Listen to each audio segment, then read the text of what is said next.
IBPS RRB यानी कि regional rural banks में पीओ और क्लरिकल की वैकेंसीज के लिए हर साल लाखों की संख्या में स्टूडेंट्स अपीयर करते हैं। ऐसे स्टूडेंट्स भी हैं यहां पर कि जो काफी टाइम से काफी लंबे समय से तैयारी करते आ रहे हैं बैंकिंग और इंश्योरेंस सेक्टर की, और कुछ एक स्टूडेंट ऐसे हैं जो वैकेंसी अनाउंस होने के बाद अपनी प्रेपरेशन को शुरू करते हैं।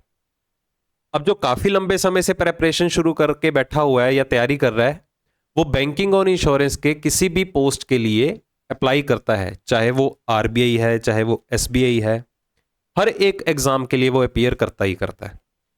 बट कुछ एक ऐसे हैं जो बैंकिंग या इंश्योरेंस में जैसे ही वैकेंसीज अनाउंस होती हैं उसके बाद अपनी प्रेपरेशन को शुरू करते हैं। तो मोस्ट प्रोबेबली मैं ये मान के चल रहा हूं कि ये दोनों तरह के कैंडिडेट्स जो हैं इन वीडियो को देख रहे होंगे। तो ये दोनों के दोनों तरह के कैंडिडेट्स के लिए काफी फ्रूटफुल वीडियो है, क्योंकि आज हम इस सेशन के अंदर जो आपका आईबीपीएस आरआरबी का एग्जाम है, चाहे वो पीओ की वैकेंसी को लेके हो चाहे वो क्लेरिकल की वैकेंसीज को लेके हो, उन एग्जाम्स के लिए हम एक रिवीजन बैच शुरू करने जा रहे हैं। इस रिवीजन बैच के अंदर आपके रीजनिंग सेक्शन में जितने भी आपके टॉपिक्स इंक्लूड होते हैं, उन टॉपिक वाइज सारे के सारे चैप्टर्स की हम फुल ऑन रिवीजन करेंगे, जिसमें हर टॉपिक की हर वैरायटी का क्वेश्चन जो है वो डिस्कस किया जाएगा। और क्वेश्चन वही होंगे जो कहीं ना कहीं प्रीवियस ईयर के एग्जाम्स में पूछे जा चुके हैं, जिन्हें आप मेमोरी बेस्ड क्वेश्चंस कहते हैं। और वो क्वेश्चंस भी कवर अप किए जाएंगे जो टोटली एक्सपेक्टेड हैं कि अगर लेवल बढ़ता भी है या इधर उधर होता भी है तो किस लेवल तक के एग्जामिनर आपके क्वेश्चन पूछ सकता है। तो ये सीरीज आपके लिए बहुत ही ज्यादा बेहतरीन होने वाली है। अब इन सेशंस को आपको गो थ्रू कैसे करना है उसके लिए पहले हम डिस्कस कर लेते हैं। 1-2 मिनट लूंगा, ज्यादा टाइम वेस्ट नहीं करूंगा, फिर हम आज का सेशन पहला जो है वो स्टार्ट करेंगे। पहली बात तो ये सारे के सारे सेशंस जितने भी आपको मिलेंगे इस सीरीज के अंदर, वो सारे आपको सीक्वेंस वाइज गो थ्रू करने हैं। लाइक जैसे कि हम आज का टॉपिक मैं आपको बता दूं, अल्फाबेट टेस्ट। अगर आप अल्फाबेट टेस्ट में चीजें रिकॉग्नाइज करके चलेंगे तभी चल के आपको कोडिंग डिकोडिंग में प्रॉब्लम नहीं आएगी, काफी ज्यादा क्लियरली समझ में आएगा। कोडिंग डिकोडिंग से ज्यादा क्लियर होती हैं फिर चीजें अल्फान्यूमेरिक सीरीज, जो उससे भी अगला टॉपिक होगा। अकॉर्डिंगली अगर आपको डायरेक्शन टेस्ट समझ में आएगा, उसकी प्रैक्टिस करेंगे, उसकी रिवीजन करेंगे, तो सिटिंग पजल में आपको प्रॉब्लम नहीं आने वाली। तो ये सारे के सारे चैप्टर्स कहीं ना कहीं आपस में कनेक्टेड रहते हैं। लाइक अगर हम अल्फाबेट टेस्ट की ही बात करें, अगर यहां से चीजें क्लियर होंगी तब जाके आपको ऑर्डर एंड रैंकिंग काफी इजीली समझ में आएगा। ओके, तो मैं आपको यही सजेस्ट करूंगा सबसे पहली बात कि जितने भी आपको इस सीरीज के अंदर जितने भी सेशंस मिलेंगे उनको सीक्वेंस वाइज ही गो थ्रू करना है, और ईमानदारी के साथ सेशन पूरे का पूरा जरूर देखिए। अब जो कैंडिडेट्स ऑलरेडी प्रेपरेशन करते चले आ रहे हैं एग्जाम्स के लिए, तो उनको क्या करना है, जैसे ही वीडियो आपके सामने आती है, कोई भी क्वेश्चन आएगा, वीडियो को पॉज कीजिए, उस क्वेश्चन को अपने एंड से सॉल्व करके देखिए। अगर आपको मेथड थोड़ा यूनिक चाहिए, क्वेश्चन को कम से कम टाइम में कैसे सॉल्व किया जाता है, तो ही आपको वीडियो सॉल्यूशन उसका देखना है। और यकीन मानिए, जो भी ऑलरेडी प्रेपरेशन कर चुके हैं किसी ना किसी XYZ रिसोर्सेज से, ये सेशंस को कहीं ना कहीं बीच में जरूर गो थ्रू करते रहिएगा, क्योंकि बहुत सी चीजें आपको एक्स्ट्रा जरूर सीखने को मिलेंगे। बिलीव मी, आपको पहले वीडियो के अंदर ही पता चल जाएगा, तभी आप सोचेंगे ना कि अगली वीडियोस की तरफ जाना है या नहीं जाना, है ना। सिंपल सी बात है। और दूसरे कैंडिडेट ऐसे जो वैकेंसी अनाउंस होने के बाद ये सेशंस को गो थ्रू कर रहे हैं, तो वो पहले वीडियो को पूरे का पूरा देख लो। चाहे आप दोनों तरह के जितने भी कैंडिडेट्स हो, चाहे इस वीडियो को डबल स्पीड के साथ देखो, बट देखना कंप्लीट। बहुत सी चीजें आपको जरूर सीखने को मिलेंगी जो नहीं होंगी और आपके लिए काफी ज्यादा बेनिफिशियल होंगी, जो आपको क्वेश्चन को कम से कम टाइम में अटेम्प्ट करने में हेल्प करेंगी ही करेंगी। ओके, तो ये चीजें मैं आपको पहले बताना चाहता था। इस रिवीजन बैच के अंदर हम किस तरह से चीजें कवर अप करेंगे, और जब भी सेशन देखो हमेशा पेन नोटबुक साथ में रख के चलना, ठीक है। चलो, तो शुरू करते हैं आज का सेशन, जो कि हमारा पहला टॉपिक रहेगा रिवीजन के लिए, दैट इज अल्फाबेट टेस्ट, वर्णमाला परीक्षण। ये मान लीजिए पूरी की पूरी रीजनिंग का बेसिक है, जो कि मैंने आपको बताया। अल्फाबेट टेस्ट में चीजें क्लियर होंगी तो आपको कोडिंग डिकोडिंग में हेल्प मिलेगी। फिर आपको ऑर्डर एंड रैंकिंग टॉपिक में हेल्प मिलेगी, अल्फा न्यूमेरिक पजल टॉपिक में हेल्प मिलेगी, बहुत सारी चीजें जो हैं इससे कनेक्टेड रहती हैं। तो अल्फाबेट टेस्ट शुरू करने से पहले सबसे पहला पार्ट क्या है, पोजीशन वैल्यूज। ये आपकी जो है वैल्यूज टिप्स पे होनी चाहिए, मतलब ए से लेके जेड तक इनकी प्लेस वैल्यू 1 to 26, 1 से लेके 26 तक, like A1, B2, C3, D4, E5, H8, S19, R18, P16, K11, J10 up to Z26। अगर ये आपकी पोजीशन वैल्यूज अल्फाबेट की टिप्स पे हैं तो आप बहुत ही इजीली क्वेश्चन को सॉल्व कर सकते हैं। हमेशा एक चीज ध्यान में रखिएगा, काफी चीजें ऐसी होती हैं रीजनिंग के अंदर जो हमें काउंट करने के लिए दी जाती हैं कि लेफ्ट से काउंट कीजिए या राइट से काउंट कीजिए, मतलब बाएं या दाईं ओर से काउंट कीजिए। तो जो बिगिनर है, शुरुआती स्टूडेंट है, वो इस चीज में ही पजल हो जाता है कि किसका राइट लेफ्ट, मेरा या रीजनिंग का। तो देखिए, जो आपका राइट लेफ्ट है, रीजनिंग का भी राइट और लेफ्ट सेम ही बात है, ठीक है। अगर मैं आपको कहूं कि आपको पहला लेटर काउंट करना है तो कहां से काउंट करेंगे, पहला लेटर ए, दूसरा लेटर बी, तो आप कहां से चलते जा रहे हैं, अपने ही बाएं से चलना शुरू कर रहे हैं, दाएं की तरफ जा रहे हैं। बाएं से मैंने पढ़ना शुरू किया और दाएं की तरफ बढ़ते चला जा रहा हूं। तो जितने भी आपको ये पोजीशन वैल्यूज याद रखनी है, इनकी एक डायरेक्शन है, फ्रॉम लेफ्ट हैंड साइड और फ्रॉम लेफ्ट टू राइट। मतलब अगर आपसे कोई भी पूछे कि ए की पोजीशन वैल्यू क्या है, तो आपका आंसर क्या होना चाहिए, फर्स्ट फ्रॉम द लेफ्ट, बाएं ओर से पहला अक्षर। बी की पोजीशन वैल्यू क्या है, सेकंड फ्रॉम द लेफ्ट, बाईं ओर से दूसरा अक्षर। सी कौन से प्लेस पे बैठा है, थर्ड फ्रॉम द लेफ्ट, बाईं ओर से तीसरा अक्षर। एच की प्लेस वैल्यू क्या है, eighth from the left. P कौन से प्लेस पे बैठा है, 16th from the left up to Z, 26th from the left. ऐसा कौन सा अक्षर है जिसकी पोजीशन वैल्यू 15th लेफ्ट पे है, बाईं ओर से 15वां, कौन है, ओ। किस लेटर की पोजीशन 10th है। अब मैंने यहां पर डायरेक्शन नहीं मेंशन की, अगर डायरेक्शन मेंशन नहीं हो रही तो आप लेफ्ट से ही काउंट करके बताएंगे, तो 10th फ्रॉम द लेफ्ट कौन सा अक्षर होगा, जे होगा। तो बस इतनी जरूर बात ध्यान में रखिएगा कि जितने भी आपको ए से लेके जेड तक वैल्यूज याद रहती हैं, वो हमेशा बाय डिफॉल्ट कहां से याद होंगी, लेफ्ट हैंड साइड से या लेफ्ट टू राइट, बाएं से दाएं की ओर। अगर बाएं से काउंट करने पे पहला अक्षर ए है, बाएं से काउंट करने पे दूसरा अक्षर बी है, इसी तरह अगर आपसे पूछा जाए कि दाईं ओर से पहला अक्षर कौन सा होगा, तो दाईं ओर से काउंट करने पे हमारा पहला अक्षर क्या होगा, Z. Second from the right hand, दाईं ओर से दूसरा अक्षर कौन सा होगा, वाई। दाईं ओर से तीसरा अक्षर x. Fourth from the right कौन होगा, W. 10th from the right कौन होगा, यू, वी मत बोलना, क्योंकि 10th फ्रॉम द राइट देखिए कौन सा होगा, 4, 5, 6, 7, 8, 9, 10 काउंट करके बता दिया, दैट इज क्यू। अगर आपसे पूछा जाए 21st फ्रॉम द राइट क्या होगा, तो 21st फ्रॉम द राइट भी आपको काउंट करना पड़ेगा या याद करना पड़ेगा। मैं आपको पूरी रीजनिंग के अंदर कुछ भी याद करने के नहीं बोलूंगा, एक्सेप्ट दीज पोजीशन वैल्यूज। आपका टास्क सिर्फ यही है, ए से लेके जेड तक, मतलब 1 से 26 तक याद कीजिए, उसके अलावा मैं आपको कुछ भी याद करने के लिए नहीं बोलूंगा, ठीक है। चलिए, क्योंकि चीजें तभी हम रटेंगे अगर उसका लॉजिक क्लियर होगा। अब इसका क्या लॉजिक है बताओ, ए हमें पता है पहले नंबर पे आता है, बी दूसरे नंबर पे आता है, यही तो लॉजिक है, और क्या लॉजिक है। अगर आगे चल के मैं कुछ भी चीजें अगर आपको क्लियर करूंगा या बोलूंगा कि हाँ इसको रट लो, पहली बात ऐसा होगा नहीं। अगर मैं फिर भी बोलता हूं कि रट लो चलो ये वाली चीजें, तो उसके पीछे कोई ना कोई स्पेसिफिक रीजन होगा, लॉजिक क्लियर होगा, तभी रीजनिंग समझ में आ जाएगी, फिर हम रट सकते हैं, ठीक है। और यकीन मानिए, जितनी क्लैरिटी के साथ हम ये रिवीजन करेंगे, गारंटीड आप ट्रिक्स अप्लाई करना खुद ब खुद सीख जाएंगे, ठीक है। चलो, तो वहां पर आते हैं वापस कि दाईं ओर से हम अक्षरों को कैसे ध्यान में रखेंगे। बाईं ओर से याद तो कर लिया, दाईं ओर से कैसे पता चलेगा, तो उसके लिए हमारे पास एक डायरेक्टली फॉर्मूला होता है, that is T is equal to L plus R minus 1। Detail में बात करें, total is equal to left plus right minus 1। इस रूल के बिहाफ पे हम किसी भी लेटर की पोजीशन अगर हमें लेफ्ट से गिवन है उसे राइट से निकाल सकते हैं, या राइट से गिवन है उसे लेफ्ट से इजीली डिटरमिन कर सकते हैं।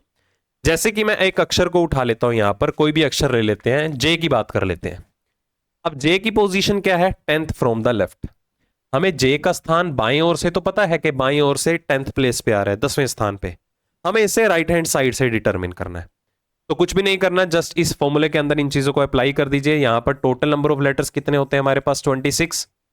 एल क्या है, position of the letter from the left hand side, अक्षर की स्थिति बाईं ओर से कितनी है, 10।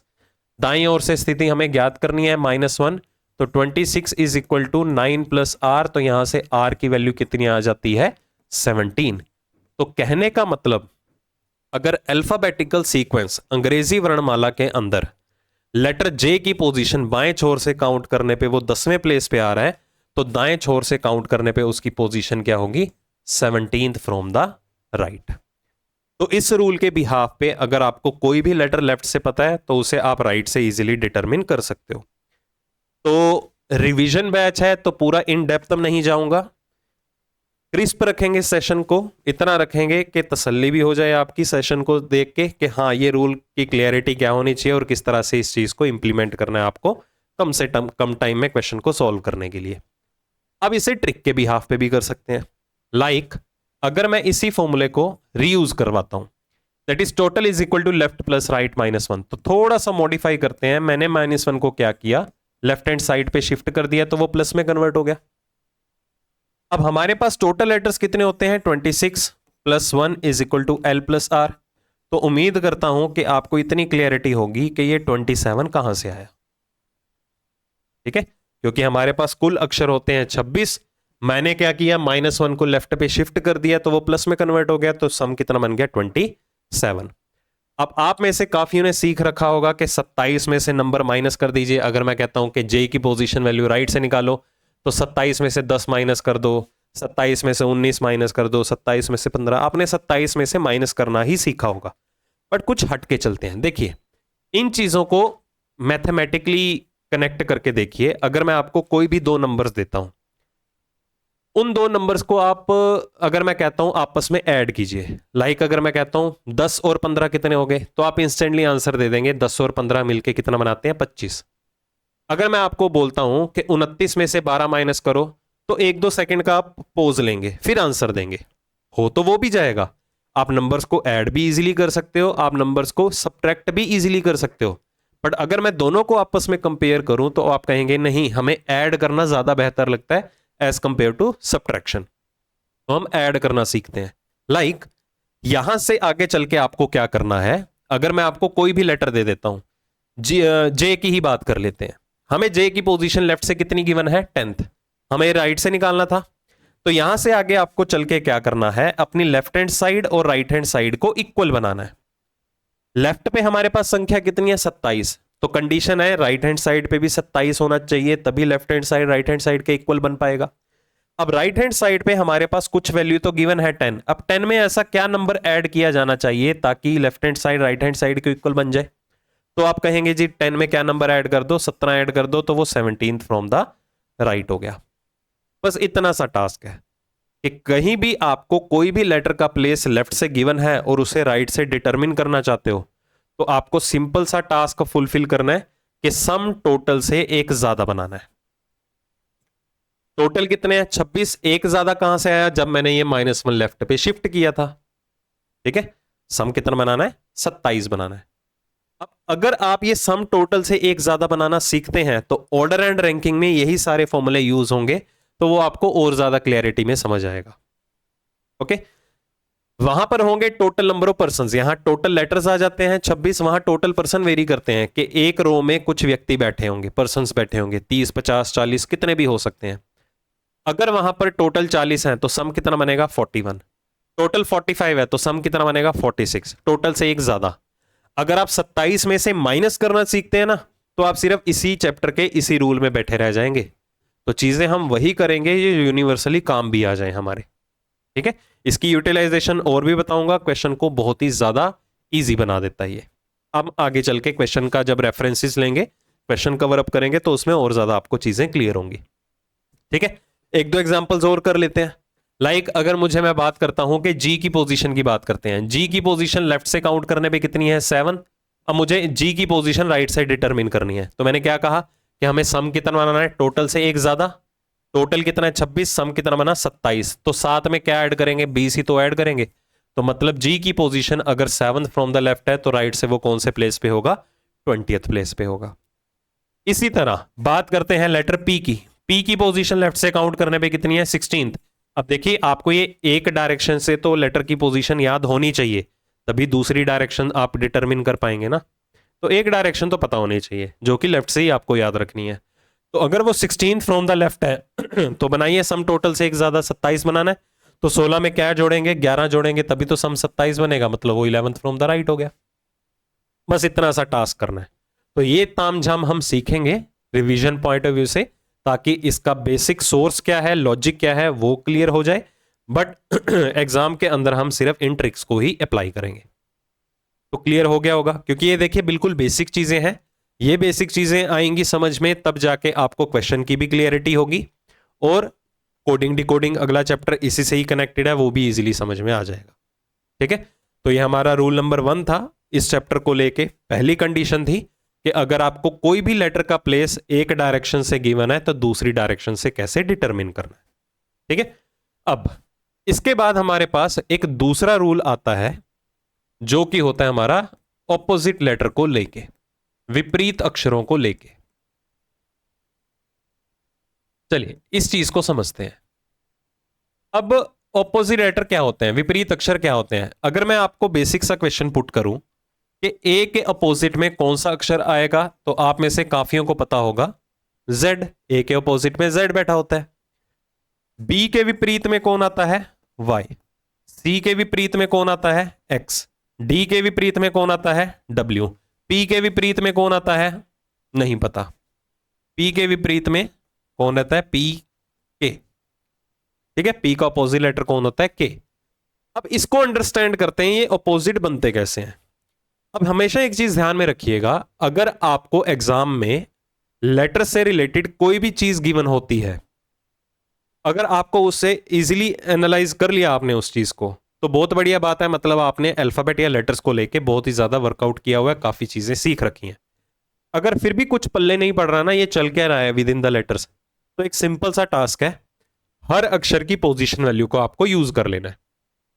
अब ध्यान से देखिए होगा क्या। अगर मैं इन्हें इनकी पोजीशन वैल्यू में कन्वर्ट करता हूं, तो ए का प्लेस कितना होता है 1, जेड का प्लेस कितना होता है 26, बी की पोजीशन क्या है 2, वाई कौन से प्लेस पे है 25, सी की पोजीशन 3 और एक्स कौन से प्लेस पे बैठा है 24, डब्ल्यू 23 पे होता है और 4 की पोजीशन क्या है, सॉरी डी की पोजीशन क्या है 4। अब कोई सिमिलैरिटी लग रही होगी सभी पेयर्स में, जितने भी आपको ये युग्म दिए गए हैं, कोई सिमिलैरिटी लग रही होगी। सिमिलैरिटी ये है कि इनके जो नंबर्स हैं, ये जो पोजीशन वैल्यूज हैं, उन सभी का योग या जोड़ कितना बन रहा है, सम कितना बन रहा है 27, जो कि ऑपोजिट लेटर होने की एक कंडीशन है। कहने का मतलब ए का अपोजिट जेड हमें कैसे पता चलेगा, क्योंकि अपोजिट लेटर की कंडीशन है कि कोई भी दो अक्षर एक दूसरे के विपरीत या अपोजिट तभी कंसीडर किए जाते हैं जब उनकी प्लेस वैल्यू का सम कितना बने 27 बने। तो ए का प्लेस है 1, एक में 26 जोड़ेंगे तभी तो सम 27 बनेगा, और 26वें प्लेस का लेटर कौन सा है, जेड। बी वाई का ही अपोजिट क्यों है, जेड या एक्स में से किसी का क्यों नहीं है, क्योंकि बी की पोजीशन वैल्यू है 2, कोई अक्षर दूसरे का विपरीत है तो उसमें 27 का सम होना चाहिए। तो 2 में 25 जोड़ेंगे तभी तो सम 27 बनेगा, और 25वें प्लेस का अक्षर कौन सा है, वाई, इसलिए बी वाई का और वाई बी का अपोजिट है। सी एक्स का अपोजिट है, कैसे, 3 और 24 मिलके 27 बने, जो कि अपोजिट लेटर की कंडीशन को सेटिस्फाई करता है। तो बस इतना आपको ध्यान में रखना है कि कोई भी अक्षर किसी दूसरे अक्षर का अपोजिट तभी कंसीडर किया जाएगा जब तक उन दोनों की पोजीशन वैल्यू का सम 27 ना बन जाए। इसीलिए P का अपोजिट K कैसे होता है, क्योंकि P की पोजीशन वैल्यू होती है 16, 16 में हम 11 जोड़ेंगे तभी तो आपका सम यहां पर 27 बनेगा। सम 27 बन गया, मतलब एक दूसरे के विपरीत है, और 11वीं प्लेस का लेटर कौन सा होता है हमारे पास, K। बात करते हैं लेटर G की। G की पोजीशन वैल्यू कितनी होती है 7, 7 में क्या जोड़े 20 जोड़ेंगे तभी सम 27 बनेगा, और 20वें प्लेस का अक्षर कौन सा होता है, T। G T का विपरीत है, T G का विपरीत है। ठीक है, तो ये दो बेसिक्स रूल्स आपको ध्यान में रख के चलने हैं। पहला रूल क्या था, जब अगर आपको कोई भी लेटर की पोजीशन लेफ्ट से गिवन हो उसे राइट से कैसे डिटरमिन करना है। दूसरी कंडीशन क्या है, ऑपोजिट लेटर, क्योंकि दोनों ही रूल्स एक तरह से सिमिलर हैं, क्योंकि अगर हम ट्रिक्स की बात करें दोनों में ही सम कितना बन रहा है, 27 बन रहा है। ठीक है, तो इनको डिफरेंशिएट करना आना चाहिए। अगर आपको किसी भी पॉइंट में डाउट आता है ना, तो एक बार रिवाइंड करके जरूर देख लेना। ओके, चलिए अगर आपको डिटेल में अल्फाबेट टेस्ट समझना है, क्योंकि ये देखिए एक तरह का रिवीजन बैच है, क्विक रिवीजन करेंगे, ठीक है, हर एक टॉपिक की, तो सारी की सारी चीजें मैं इन डेप्थ नहीं समझाऊंगा। तो इसी चैनल पे अल्फाबेट टेस्ट का वीडियो जो है मैंने अपलोड कर रखा है, उसमें कंप्लीट अल्फाबेट टेस्ट मैंने आपको बता रखा है, वो जाके आप गो थ्रू कर सकते हैं। बाकी चीजें रही इस टॉपिक की कैसे रिवाइज करेंगे, क्वेश्चन का रेफरेंस लेके। यकीन मानिए आपको चीजें क्लियर पक्का होंगी। हम बेसिकली उन्हीं टाइप के क्वेश्चंस को टारगेट करेंगे जो एग्जाम में आपको पूछे जा रहे हैं। आउट ऑफ द बॉक्स कुछ भी नहीं रहेगा। ये नहीं है कि आलतू फालतू का मैंने आपको कुछ भी यहां पर समझा दिया, ये कोई भी कंटेंट दे दिया। फजूल की डिस्कशन नहीं होगी, फजूल का कंटेंट नहीं होगी, रेलेवेंट बातें होंगी, to the point, exam oriented. ठीक है, चलिए तो शुरू करते हैं सेशन का पहला क्वेश्चन। अब यहां पर arrangement of letters in alphabetical order. आपको क्या है, एक टाइप यहां पर एग्जाम में दी पूछी जाती है कि आपको एक वर्ड दिया जाएगा, उस वर्ड के अंदर जितने भी लेटर्स अवेलेबल होते हैं उनको अल्फाबेटिकली हमें अरेंज करना होता है। डिपेंड करेगा अरेंजमेंट किस बिहाफ पे दी गई है। तो पहला क्वेश्चन जो भी नई कैटेगरी को रहेगा लेके, वो मैं आपको डिटेल में समझाऊंगा, कंसेप्चुअली भी और ट्रिक के साथ भी। उसके बाद उसे कम से कम टाइम में कैसे सॉल्व करना है उसकी अप्रोच फर्दर एग्जांपल्स के साथ देखेंगे। ठीक है, जैसे कि इस क्वेश्चन में हमें पूछा क्या गया है, कहता position of how many letters will remain unchanged if each of the letters in the word dictionary is arranged alphabetical order. कहता आपको एक शब्द दे दिया गया है, कौन सा, डिक्शनरी। इस डिक्शनरी शब्द के अंदर अगर हर एक अक्षर को अंग्रेजी वर्णमाला के अनुसार अरेंज कर दिया जाए तो कितने अक्षर यहां पर ऐसे रहेंगे जो अपनी स्थिति को अपरिवर्तित रखेंगे, मतलब वो अपनी पोजीशन को चेंज करेंगे ही नहीं। ठीक है, जैसे कि हमारे पास वर्ड कौन सा अवेलेबल है, डिक्शनरी। तो जो भी आपको ये वर्ड दिया जाए, सबसे पहली बात उसकी स्पेलिंग्स जो है आपको केयरफुली नोट डाउन करनी है। अब क्वेश्चन को अटेम्प्ट करने की अप्रोच देखिए क्या है। सबसे पहले अगर मैं आपको कहूं कि अल्फाबेटिकली अगर इन्हें अरेंज करना है मतलब जो अक्षर अल्फाबेट सीक्वेंस के हिसाब से सबसे पहले आएगा वो मेंशन कीजिए, फिर उसके बाद का अक्षर, फिर उसके बाद का अक्षर, एंड सो ऑन। तो कैसे करेंगे, तो आप कंपेयर करने बैठेंगे, सबसे पहले अक्षर सभी को कंपेयर करें तो पहले कौन आएगा, ए के बाद यहां पर कौन आ जाएगा, सी के बाद कौन आ जाएगा, डी के बाद कौन आ जाएगा, अब ढूंढने बैठ जाएंगे। ठीक है, क्यों, लेटर्स को कंपेयर करना नहीं आता। अब देखिए इसको अटेम्प्ट करने की अप्रोच क्या है, एक्चुअल वाली अप्रोच क्या है, कि अगर आप रिस्क नहीं लेना चाहते और चाहते हो कि फर्स्ट राउंड अटेम्प्ट में ही आपका ये क्वेश्चन सॉल्व हो जाए, तो उसकी बेस्ट स्ट्रेटेजी क्या होगी, ध्यान से समझना। हम लेटर्स को कभी भी इजीली कंपेयर नहीं कर पाएंगे अगर हम बिगिनर हैं तो। ठीक है, अगर मैं आपसे कोई भी क्वेश्चन पुट करूं कि आपको उसका इंस्टेंटली आंसर देना है फट से, जैसे कि मैं अगर आपसे पूछता हूं कि 2 + 2 कितना होता है, इंस्टेंटली आंसर देते हैं आप 4, 5 और 5 कितना होता है 10, फट से आंसर दे देंगे। ऐसे ही इंस्टेंटली आंसर आना चाहिए। अल्फाबेटिकल सीक्वेंस में W का अगला अक्षर क्या है, तो कई क्या करेंगे, TUVWX, वो पीछे से ट्रेवल करके आएंगे, इंस्टेंट रिवर्ट नहीं आता। क्यों, डिसीजन मेकिंग एग्जाम में कम हो जाती है, हम डिसाइड नहीं कर पाते हैं चीज़ों को क्योंकि फंबल कर जाते हैं टाइम को देख के कि टाइम बहुत कम है, ज़्यादा से ज़्यादा क्वेश्चंस अटेम्प्ट करने हैं, काफ़ी चीज़ें जो हैं मायने रखती हैं एग्जामिनेशन हॉल के अंदर। बट हम लेटर्स को ना देख के अगर मैं आपको नंबर गिवन करूं कि 2 नंबर देता हूं मैं, 5 और 10, दोनों में से बड़ा कौन है, तो आप क्लियरली बता पाएंगे 10 बड़ा है। 15 और 20 में से छोटा कौन है, 15 छोटा है। तो नंबर इजीली कंपेयर हो जाते हैं क्योंकि नंबर्स तो हमने ग्रेजुएशन लेवल तक सारे के सारे नंबर्स का ही रोल सीखा है, मैथ ने तो पीछा ही नहीं छोड़ा। लेटर्स कहाँ यूज किए हैं, लेटर्स यूज ज्यादा किए नहीं है, इसलिए कंपैरिजन करने में प्रॉब्लम आती है और एग्जाम में मेरा एक एक सेकंड इंपॉर्टेंट है। ठीक है, तो उसको कैसे अटेम्प्ट करना है ध्यान से समझिए। सबसे पहला टास्क, अगर आप बिगिनर हैं, रिस्क नहीं लेना चाहते हैं, फर्स्ट अटेम्प्ट में क्वेश्चन भी एक्यूरेट चाहिए आपको, तो आपकी स्ट्रेटेजी क्या होनी चाहिए, हर एक लेटर की पोजीशन वैल्यू आपको मेंशन करनी है, जो कि ये टिप्स पे होगी तो ही आप मेंशन कर पाएंगे, अदरवाइज ये बहुत ही ज्यादा आपके लिए टाइम कंज्यूमिंग हो जाएगा। याद करने की अप्रोच कहीं नहीं रख पाते हैं, बोल बोल के याद करना है। जैसे जब भी लेटर आर यूज होगा, R18 ऐसे बोल के यूज करना है आपको। ठीक है, चलिए अगर मुझे इन्हें सभी लेटर्स को अल्फाबेटिकली अरेंज करना था तो मैं ये भी कह सकता हूं मुझे इन सारे के सारे नंबर्स को आरोही क्रम में असेंडिंग ऑर्डर में अरेंज करना है, क्योंकि जैसे ये नंबर अरेंज हो जाएंगे बाय डिफॉल्ट मैं लेटर्स को भी अल्फाबेटिकली अरेंज कर रहा हूं। तो मुझे क्लियरली पता चल रहा है अगर मैं सभी को आपस में कंपेयर करूं तो सबसे छोटा नंबर सबसे पहले आएगा, मतलब A सबसे पहले आ जाएगा। 1 से बड़ा कौन है, 3, मतलब C आ जाएगा। 3 से बड़ा कौन है, 4, मतलब कि D आ जाएगा। 4 से बड़ा यहां पर कौन है, 9, कितने 9 है, 2, तो 2 बार मेंशन करेंगे। 3 9 होते 3 I मेंशन करते। ठीक है, 9 से बड़ा नंबर यहां पर कौन सा है, 14, मतलब कि N, 14 के बाद कौन आ रहा है? 15, मतलब के ओ। 15 के बाद कौन आ रहा है? 18, फिर आ रहा है 20, फिर उसके बाद कौन आ रहा है? 25। ठीक है, हमेशा आपको क्या करना है, लेटर के नीचे ही लेटर मेंशन करना है।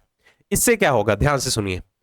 जल्दबाजी में क्या होगा, अगर वर्ड कोई भी लेंदी आपको दिया गया है और आप उसे अरेंज करना शुरू कर चुके हैं, तो अगर आप ऐसे ही लिखते जा रहे हैं होच पोच के, मतलब लेटर के नीचे लेटर मेंशन नहीं करेंगे, तो दो ड्रॉबैक हो सकते हैं।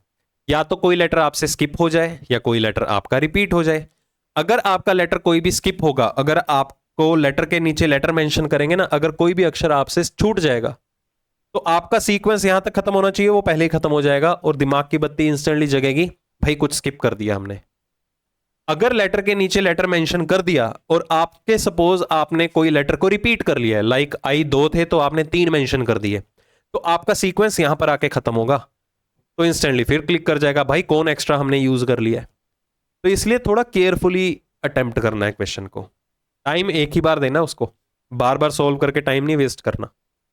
ठीक है, क्योंकि आपको 40 क्वेश्चन अटेम्प्ट करने होते हैं आरआरबी के एग्जाम में, और टाइम भी आपके पास देखिए 25 मिनट का। तो हमेशा लेटर के नीचे लेटर मेंशन कीजिएगा, तो आपको इससे ज्यादा क्लियरिटी मिलेगी। ठीक है, तो ये तो था लेंदी मेथड। अब इसकी ट्रिक क्या हो सकती है? ट्रिक कुछ भी नहीं है, अटेम्प्ट करने का तरीका है कि आप उसे पोजीशन वैल्यूज को यूज किए बिना ही सॉल्व कर सकते हैं। ठीक है, और कोई ऑल्टरनेट नहीं है। तो पहली कंडीशन तो आपको यही दी जाएगी कि आपको एक वर्ड दिया गया है, वर्ड के अंदर जितने भी लेटर्स यहां पर आपके यूज हो रहे हैं, हर एक लेटर को अल्फाबेटिकल सीक्वेंस के हिसाब से अरेंज करना है। अब इसमें वेरिएशन जो है काफी बनती है, वो अगले क्वेश्चन के थ्रू देखेंगे। तो यहां पर क्वेश्चन एंड नहीं होता, दो कंडीशंस के साथ बना था ये क्वेश्चन। सबसे पहला टास्क सभी लेटर्स को अल्फाबेटिकली अरेंज करना है, और ये भी देखना है आफ्टर अरेंजमेंट, ठीक है, कितने अक्षर ऐसे हैं जिन्होंने अपनी पोजीशन को चेंज ही नहीं किया, सेम उसी पोजीशन पे आके बैठे हैं। तो देखिए कौन कौन से लेटर ऐसे हैं जिन्होंने अपनी पोजीशन को चेंज नहीं किया। एक तो लेटर आई सेम पोजीशन पे आके बैठा है, उसके बाद बात करें लेटर वाई सेम पोजीशन पे आके बैठा है। तो यहां पर दो अक्षर ऐसे थे जिन्होंने अपनी पोजीशन को बिल्कुल चेंज नहीं किया है। उम्मीद करता हूं पहली कैटेगरी का क्वेश्चन आपको क्लियर होगा, जिसमें कि हमने arrangement of letters in the alphabetical sequence सीखा। तो ये तो था इन डेप्थ। आगे अगली एग्जांपल देखिए क्या है। आपको एक वर्ड दे दिया गया फिर से, इंटरवेंशंस। इस इंटरवेंशन वर्ड के अंदर जितने भी लेटर्स हैं, अगर हम सभी को अल्फाबेटिकली अरेंज करते हैं फ्रॉम राइट टू लेफ्ट, अब इस बात का हमेशा ध्यान में रखिएगा कि लेटर्स आपको अरेंज तो करने हैं, वो बाएं से दाएं अरेंज करने हैं या दाएं से बाएं अरेंज करने हैं। बाएं से दाएं अरेंज करना मतलब जो अल्फाबेटिकल सीक्वेंस के हिसाब से सबसे पहले आता है पहले उसको मेंशन करो, फिर उससे अगला, फिर उससे अगला, एंड सो ऑन करते चले जाओ। दाएं से बाएं उल्टा हो गया, मतलब जो सबसे पहले होता है वो लास्ट में मेंशन करना है, फिर उसके बाद वाला, फिर उसके बाद वाला, एंड सो ऑन। तो ये चीजें आपको मेंशनड होती हैं कि लेटर्स को आपको अरेंज तो करना है। कैसे अरेंज करना है? लेफ्ट टू राइट अरेंज करना है या राइट टू लेफ्ट? अगर आपको कुछ भी मेंशनड नहीं होता, जैसे कि इस पिछले क्वेश्चन की बात करते हैं, देखो इसमें कहीं भी मेंशन नहीं था कि लेफ्ट टू राइट अरेंज करना है या राइट टू लेफ्ट अरेंज करना है, तो आप इसे by default left to right ही चलने दीजिए। ठीक है, पहली बात, एग्जामिनर की पूरी कोशिश रहती है कि वो अरेंजमेंट बताए कि from left to right arrange करना है या राइट टू लेफ्ट अरेंज करना है। तो हमें पहली कंडीशन का तो पता चल चुका है कि जो भी हमें वर्ड दिया गया है इंटरवेंशंस, इसमें दिए गए हर एक अक्षर को दाएं से बाएं ही अरेंज करना है। तो यहां पर कितने लेटर ऐसे होंगे, how many letter remain the same position, जो अपनी सेम उसी पोजीशन पर आके मिलेंगे। कंडीशन पिछले क्वेश्चन की तरह है, बस यहां पर क्या है, हर एक लेटर को कैसे अरेंज करना था आपको अल्फाबेटिकल सीक्वेंस में, वो भी कैसे, राइट टू लेफ्ट। ठीक है, तो वर्ड लिख लेते हैं। अब देखिए वर्ड देखिए कितना लेंदी है, ये वर्ड लेंदी है तो आप पोजीशन वैल्यूज का रेफरेंस ले सकते हैं, अदरवाइज इसे वर्बली कंपेयर कीजिए अगर आपका लेटर्स के ऊपर होल्ड बना हुआ है। ठीक है, कोशिश या चॉइस आपकी है, आपको लेटर्स को बाएं से दाएं अरेंज करना है या दाएं से बाएं। बाएं से दाएं अरेंज करना है मतलब जो अल्फाबेटिकल सीक्वेंस के हिसाब से सबसे आखिरी में बैठा होगा सबसे पहले उसको मेंशन कर दो। करके देख लेते हैं, बाएं से दाएं अरेंज करना है, नहीं तो दाएं से शुरू करना है तो जो सबसे पहले आता है सबसे पहले उसी को कंसीडर करो। ओके, चलो, तो 5-5 अक्षर का आप कॉम्बिनेशन उठा सकते हो।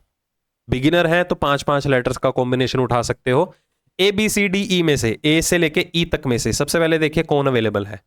ए बी सी डी कोई अवेलेबल नहीं है, ई अवेलेबल है, कितने ई अवेलेबल हैं? 2, तो 2 बार ई मेंशन कर दो। ठीक है, कोशिश पूरी रहेगी कि हम लेटर के नीचे लेटर ही मेंशन करें। अब आ जाइए एफ से लेके जे तक, 6 से लेके 10 तक, एफ जी एच आई जे। देखिए F G H I available है, जे अवेलेबल नहीं है, तो आई कितने अवेलेबल है? 1 अवेलेबल है, तो जे मेंशन कर दीजिए। ठीक है, तो ऐसे ब्रेक कर करके आप प्रैक्टिस कर सकते हैं, 5-5 लेटर का सेट उठा सकते हैं। ओके, सॉरी जे लिख दिया मैंने, आई आएगा, जे तो है ही नहीं वर्ड में। चलो आई भी कितने हैं? 2 आई हैं, तो 2 मेंशन कर दिए। ओके, चलो नन वर्ड तो आएगा ही नहीं, या नन ऑप्शन तो आएगा ही नहीं। ये चीजें मैं आपको सिखाऊंगा जब हम सारी की सारी चीजें कर लेंगे ना, कवर टॉपिक वाइज प्रैक्टिस कर लेंगे और मॉक टेस्ट सीखेंगे कि किस तरह से मॉक टेस्ट दिया जाता है, एग्जाम में किस तरह से परफॉर्म करना है, वो सारी स्ट्रेटेजी बताऊंगा मैं। ठीक है, कि ऑप्शन एलिमिनेशन किस तरह से आता है। चलो अगले 5 का सेट उठाते हैं, मतलब के से लेके ओ तक, KLMNO। ठीक है, देखो के कहीं अवेलेबल नहीं है, एल कहीं अवेलेबल नहीं है, एम कहीं अवेलेबल नहीं है, एन जरूर अवेलेबल है और ओ भी अवेलेबल है। एन कितने आ रहे हैं? 2, तो 2 बार एन मेंशन कर दो। और ओ कितने आ रहे, सॉरी कितने एन आ रहे हैं? 3 एन आ रहे हैं, तो 3 बार एन मेंशन कर दिया। फिर उसके बाद कौन आ जाएगा? ओ आ जाएगा। अगले 5 का सेट उठा लीजिए। अगले 5 का सेट कहां से कहां तक होगा? पी से लेके टी तक, PQRST। ये देखिए पी कहीं भी नहीं है, क्यू कहीं भी नहीं है, आर जरूर अवेलेबल है, और आर कितने हैं? सिर्फ 1 है। एस भी अवेलेबल है। ठीक है, टी भी अवेलेबल है। ओके, अब आखिरी के 6 उठा लीजिए। यू कहीं अवेलेबल नहीं है। ओके, और वी अवेलेबल है। वी कितने हैं? 2। देखो सारे लेटर्स कवर हो गए, क्योंकि लेटर के नीचे लेटर मेंशन किया मैंने। वर्ड लेंथी है, अगर आपके लिए थोड़ा टाइम कंज्यूमिंग है तो सभी के लिए टाइम कंज्यूमिंग होगा। वर्ड छोटा सा दिया गया है, आपको कम टाइम में सॉल्व करना पड़ रहा है, तो बाकी भी क्या पता कम टाइम में सॉल्व कर ले। तो इक्वली ट्रीट किया जाता है। ये नहीं है कि एग्जामिनर की आपके साथ खुंदक है या कुछ भी आपके एग्रेशन निकाल रहा है कि आपको लेंदी वर्ड दे दिया, बाकियों को छोटा वर्ड दिया। तो सिचुएशन हैंडल करनी आनी चाहिए। अगर पेपर आसान दिया गया आपको तो वो सभी के लिए आसान है, पेपर टफ है तो वो सभी के लिए टफ है। तो काउंट कीजिए कितने लेटर्स ऐसे हैं जिन्होंने अपनी पोजीशन को चेंज नहीं किया, मतलब वो सेम पोजीशन पे ही है। तो पहला अक्षर हो गया आई, दूसरा हो गया एन, फिर कौन सा हो गया? आर। दैट्स इट, बाकी सारी अपनी पोजीशन को चेंज कर चुके हैं। Next, when the letters of the word extend way, एक आपको शब्द दिया गया है एक्सटेंड वे, अगर इसमें हर एक अक्षर को बाएं से दाएं अरेंज कर दिया जाए, देखो यहां पर मेंशन्ड है लेफ्ट टू राइट अरेंज कर दिया जाए, which alphabet will be third to the right of fourth from the left end of the word formed. अब देखिए आपको अब एक्चुअल अप्रोच बताता हूं, इसमें एक और वेरिएशन बन चुकी है। 2 कंडीशन है पिछले क्वेश्चन की तरह, बट कंडीशन में कुछ रिक्वायरमेंट और है। पिछली 2 एग्जांपल्स में क्या था कि आपको अक्षरों को अरेंज तो करना था अल्फाबेटिकली, बाएं से दाएं या दाएं से बाएं, तो वहां पर हमने ये देखा कितने अक्षर ऐसे हैं जो अपनी पोजीशन को चेंज ही नहीं कर रहे, सेम उसी पोजीशन पर आके बैठे हैं, यही देखा। अब यहां पर भी अल्फाबेटिकली ही अरेंज करना है बाएं से दाएं, बट रिक्वायरमेंट कुछ और है। तो जब भी इस तरह का सिचुएशन आए, सबसे पहले आपको रिक्वायरमेंट को टारगेट करना है। रिक्वायरमेंट क्या है कि जैसे ही हम सभी अक्षरों को अल्फाबेटिकली अरेंज कर देंगे, तो यहां पर एक कंडीशन दी गई है, इस कंडीशन को बोला जाता है रिलेटिव पोजीशन की कंडीशन। रिलेटिव पोजीशन मतलब किसी एक लेटर के विद रिस्पेक्ट टू दूसरे लेटर के ऊपर अप्रोच करना। ठीक है, रिवीजन है, ज्यादा डिटेल में नहीं बता सकता मैं यहां पर, ठीक है, क्योंकि जो सिर्फ रिवीजन करने आए हैं उनके लिए ये बताना ज्यादा वो नहीं है। तो इसलिए अगर आपको ये चीजें रिलेटिव पोजीशन वाली सीखनी है, इस चैनल के ऊपर एक अल्फाबेट टेस्ट की कंप्लीट वीडियो है, कंप्लीटली मैंने आपको डिटेल में इन डेप्थ बता रखा है कि रिलेटिव पोजीशन होता क्या है, बिल्कुल बेसिक से, और सिर्फ 10-15 मिनट के अंदर ये आपका वो टिप्स पे हो जाएगा। ठीक है, चलो वैसे कोशिश पूरी करूंगा कि यहां पर भी चीजें समझ में आ जाए। अब देखिए यहां पर क्या पूछा गया है, पहले रिक्वायरमेंट को टारगेट करो, उसके बाद आपको सॉल्यूशन इसका सॉल्व करना बैठना है। तो यहां पर पूछा गया है which alphabet will be third to the right, ऐसा कौन सा अक्षर होगा जो किसी के दाईं ओर तीसरा होगा। अब किसका दायां तीसरा निकालना है, उसकी भी कंडीशन, जो fourth from the left hand है। मतलब कि जब आप इन सारे के सारे अक्षरों को अल्फाबेटिकल सीक्वेंस में अरेंज कर लेंगे, जो अक्षर बाएं से चौथा होगा उसका दायां तीसरा निकालना है। देखो जो अक्षर बाएं से चौथा होगा, 1 2 3 4, जो अक्षर बाएं से चौथा होगा उसका दायां तीसरा निकालना है। दायां तीसरा निकालना है मतलब फोर्थ लेफ्ट का थर्ड राइट निकालना है। देखो पहले मैं बाईं ओर से आया 4 स्टेप के लिए, 3 स्टेप और आगे बढ़ गया तो कितने स्टेप्स हो गए, तो मतलब मुझे 7th फ्रॉम द लेफ्ट निकालना है। समझ में आ गई बात? 7th फ्रॉम द लेफ्ट निकालना है, बाईं ओर से 7वां निकालना है, तो मतलब मुझे सिर्फ 7 अक्षर अरेंज करने की नीड है। हमें पूरे का पूरा वर्ड अरेंज करने की नीड कभी भी नहीं है। ठीक है, अब देखिए यहां पर आप ट्रिक यहां पर फॉलो कर सकते हैं। जब भी आपको एक लेटर का रेफरेंस लेते हुए किसी दूसरे लेटर पर अप्रोच करना है, जैसे यहां पर थर्ड लेफ्ट राइट निकालना है, दाईं ओर तीसरा किसका, जो बाईं ओर से चौथा अक्षर है, दोनों की डायरेक्शन को टारगेट करो। दोनों की डायरेक्शंस अलग अलग है, एक राइट है और एक लेफ्ट है। जब भी डायरेक्शन डिफरेंट हो ना, अलग अलग हो, हमेशा उन नंबर्स को आपको ऐड करना है। जैसे 4 और 3 कितना हो गया, 7। इधर लेफ्ट है इधर राइट है तो भी ऐड करना है। ये डायरेक्टली मैं आपको ट्रिक बता रहा हूं क्योंकि रिलेटिव पोजीशन में हम रिवीजन सीख रहे हैं।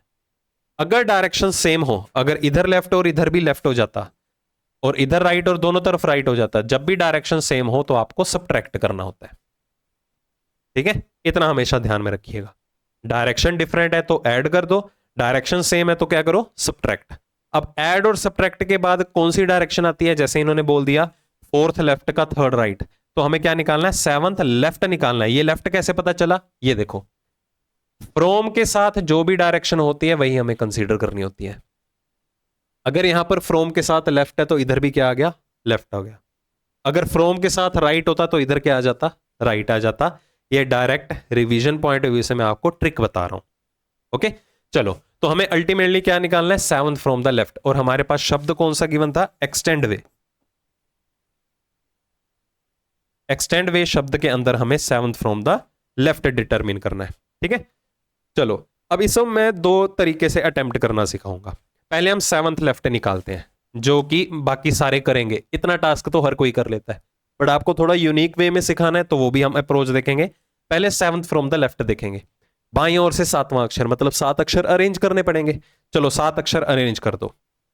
ठीक है, 7 अक्षर अरेंज करेंगे मतलब अल्फाबेटिकल सीक्वेंस में सबसे पहले कौन आ जाएगा, ए के बाद कौन बैठा हुआ है, डी के बाद कौन आ रहा है, ई। कितने ई आ रहे हैं, 2 ई आ रहे हैं तो 2 बार मेंशन कर दिया। ई के बाद यहां पर कौन आ रहा है, एन। ठीक है, एन के बाद कौन सा अक्षर आ जाएगा यहां पर, टी। ओके, फिर उसके बाद डब्ल्यू एक्स वाई करते रहना। हाँ, डब्ल्यू तो करना ही पड़ेगा बेसिकली, है ना, 7 अक्षर चाहिए ना, 7वां अक्षर चाहिए, तो 7वां अक्षर यहां पर कौन सा हो गया, डब्ल्यू। ओके, ये हर कोई करेगा, 10 में से 9 कैंडिडेट करेंगे। ठीक है, अब देखिए थोड़े यूनिक वे में कैसे सीखना था आपको। थोड़ा सा यहां पर कॉमन सेंस वाला सवाल है, लॉजिक कैसे डिटरमिन करना है। हमारे पास जो भी शब्द गिवन था, इतनी तो चीजें क्लियर हैं कि आपको 7th from the left determine करना है, बाईं ओर से 7वां अक्षर।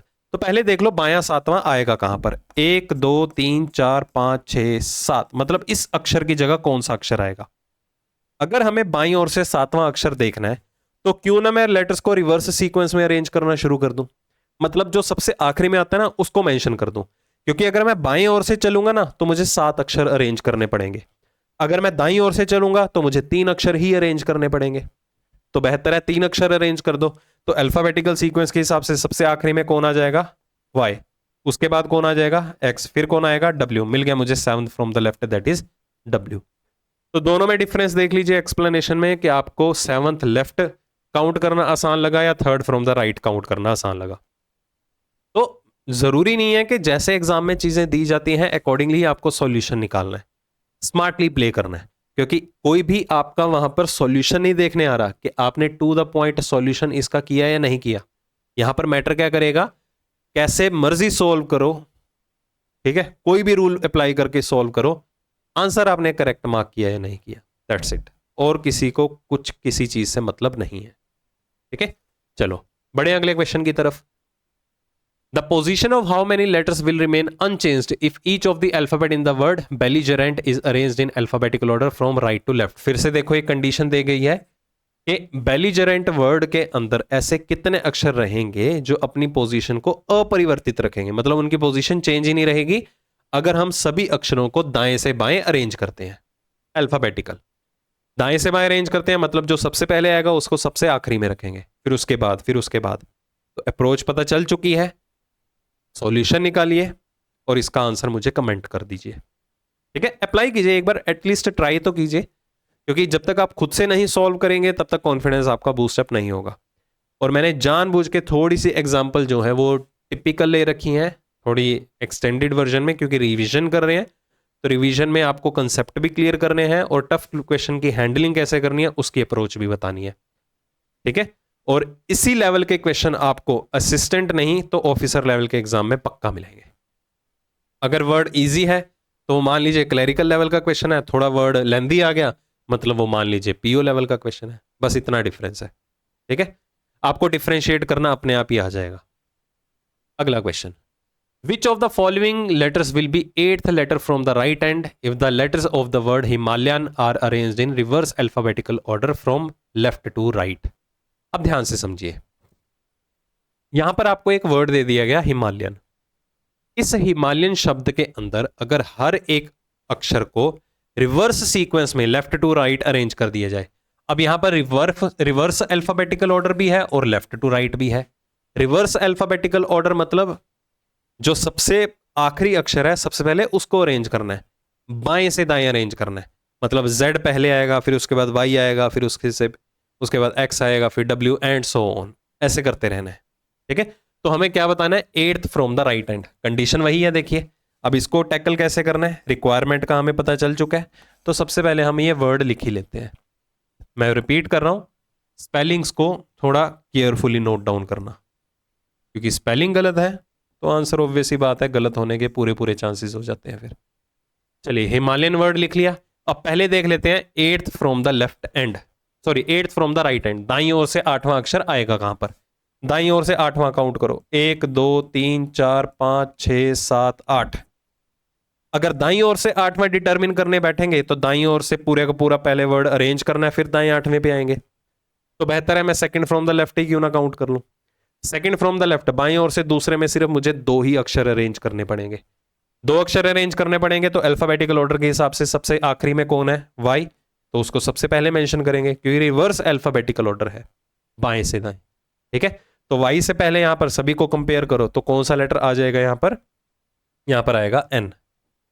तो आंसर मिल गया मुझे, सी ऑप्शन, खत्म बात। ठीक है, तो जब भी ऐसी सिचुएशन आए जहां पर आपको वर्ड में दिए गए सभी लेटर्स को अल्फाबेटिकली अरेंज करना है किसी भी फॉर्मेट में, left to right, right to left, सबसे पहले रिक्वायरमेंट को टारगेट करो, ये पूछा क्या जा रहा है, अकॉर्डिंगली आपको उसका सॉल्यूशन प्रिपेयर करना है। अब काफी क्या करते हैं, पहले कंडीशन पढ़ी कि हिमालयन शब्द के अंदर सभी अक्षरों को बाएं से दाएं अरेंज करो, तो वो पहली कंडीशन को फुलफिल करने में लग जाते हैं। पूरा वर्ड अरेंज कर दिया, फिर देखा एट फ्रॉम द राइट क्या है, 1 2 3 4 ऐसे ट्रेवल करते आएंगे। इतने में तो आपके 1 2 क्वेश्चन और सॉल्व हो जाएंगे। तो भेड़ चाल में नहीं आना है, थोड़ा हट के क्वेश्चन को सॉल्व करना है हमेशा। क्लियर, बढ़े आगे। अगले क्वेश्चन में देखिए क्या है। हाँ, तो देखिए क्या दिया गया है, which of the following letters will be eighth letter from the left. ऐसा कौन सा अक्षर है जो बाएं छोर से 8वें प्लेस पे होगा। रिक्वायरमेंट, हमें बाएं छोर से 8वां अक्षर निकालना है। कब, if the letters at the even positions are replaced by the succeeding letter in the word precaution such that from the left and P is at odd position, R is at even position and so on. पहले क्वेश्चन की understanding ध्यान से समझ लेते हैं। ठीक है, पहले तो इस वर्ड का मतलब समझते हैं, ये सक्सीडिंग क्या होता है। देखो 2 वर्ड होते हैं, एक सक्सीडेड बाय, एक फॉलोड बाय। इन दोनों का मीनिंग सेम होता है। सक्सीडेड बाय का मतलब जस्ट अगला अक्षर, जैसे मंडे इज फॉलोड बाय या succeeded by Tuesday, January is followed by या सक्सीडेड बाय फेब्रुअरी। ठीक है, तो फॉलोड बाय या सक्सीडेड बाय का मतलब क्या होता है, जस्ट अगला। इसी का अपोजिट वर्ड होता है प्रेसीडेड बाय। प्रेसीडेड का मतलब होता है पिछला। तो यहां पर बोला गया है कि अगर शब्द प्रिकॉशन के अंदर, ठीक है, प्रिकॉशन शब्द के अंदर जितने भी अक्षर जो सम स्थिति पे बैठे हैं, मतलब 2 4 6 8 10 इन पोजीशंस पे बैठे हैं, उनको रिप्लेस कर दिया जाए उनके अगले अक्षर के साथ। अगर सपोज दूसरे पोजीशन पे आ रहा है A, तो A का अगला अक्षर क्या है, B, तो हम A को B के साथ रिप्लेस कर देंगे। ठीक है, ऐसे ही S को T के साथ रिप्लेस कर देंगे। ओके, और कहां से अरेंज करना शुरू करना है, from the left hand and यहाँ पर कंडीशन में आपको रेफरेंसेस दिए गए हैं, पी ऑड पोजीशन पे है, आर इवन प्लेसेस पे है, बट यहाँ पर चेंजेस किस में करनी है, सिर्फ और सिर्फ इवन पोजीशन वाले लेटर पे, मतलब जो सम स्थिति पे बैठे हैं। तो पहले वर्ड लिख लो। वैसे ये टास्क वर्बली हो सकता है, बट आपको चीज़ें क्लियर करनी है, तो मुझे ये सारी का सारा नोट डाउन करना पड़ रहा है। एग्जाम में आप ओरली भी कर सकते हैं इस क्वेश्चन को, ठीक है। Just a second.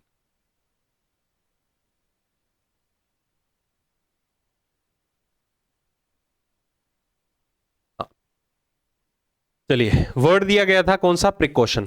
कंडीशन क्या थी, कौन सा अक्षर निकालना है, एट्थ फ्रॉम द लेफ्ट। तो पहले देखो एट्थ लेफ्ट पे आएगा कौन, 1 2 3 4 5 6 7 8, आई आ रहा है, तो आई की जगह बताना है कौन आएगा। आई की जगह कौन होता है, अब 8वें अक्षर पे बैठा है, मतलब सम स्थिति पे बैठा है। आई का अगला अक्षर क्या होगा, जे, तो जे आपका आंसर हो सकता था ना, देखो ओरली।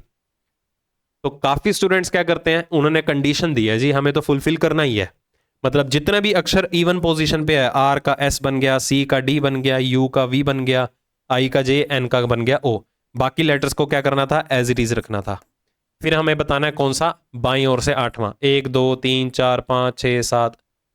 देखा कितना टाइम वेस्ट हो रहा है, क्वेश्चन में था कुछ नहीं, इसलिए स्मार्टली प्ले करना है। मैं बार बार बोलता हूं कि सबसे पहले ऐसी सिचुएशन में जब भी अल्फाबेट टेस्ट के क्वेश्चंस रहते हैं, उसे थोरोली अंडरस्टैंड करो, रिक्वायरमेंट को कैच करो कि आप करने क्या जा रहे हैं, डिटरमिन क्या करना है, उसके अकॉर्डिंगली आपको उसका सॉल्यूशन मेंटेन करना है।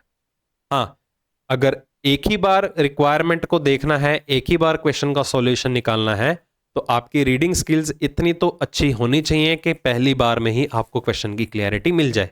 काफी तो क्वेश्चन में ही पजल हो जाते हैं, भाई क्वेश्चन नहीं समझ में आ रहा, ठीक है। तो वो चीजें आपको अंडरस्टैंड हो जाएंगी जितनी ज्यादा आप प्रैक्टिस करेंगे। यहां पर इन्होंने किसको बोला था, सिर्फ सम पोजीशन पे बैठे हुए लेटर्स को ही अगले अक्षर के साथ रिप्लेस करना था। विषम संख्या पे जो भी बैठे हैं, ओड पोजीशंस पे जो भी बैठे हैं, उनके साथ कुछ भी नहीं करना था, ठीक है।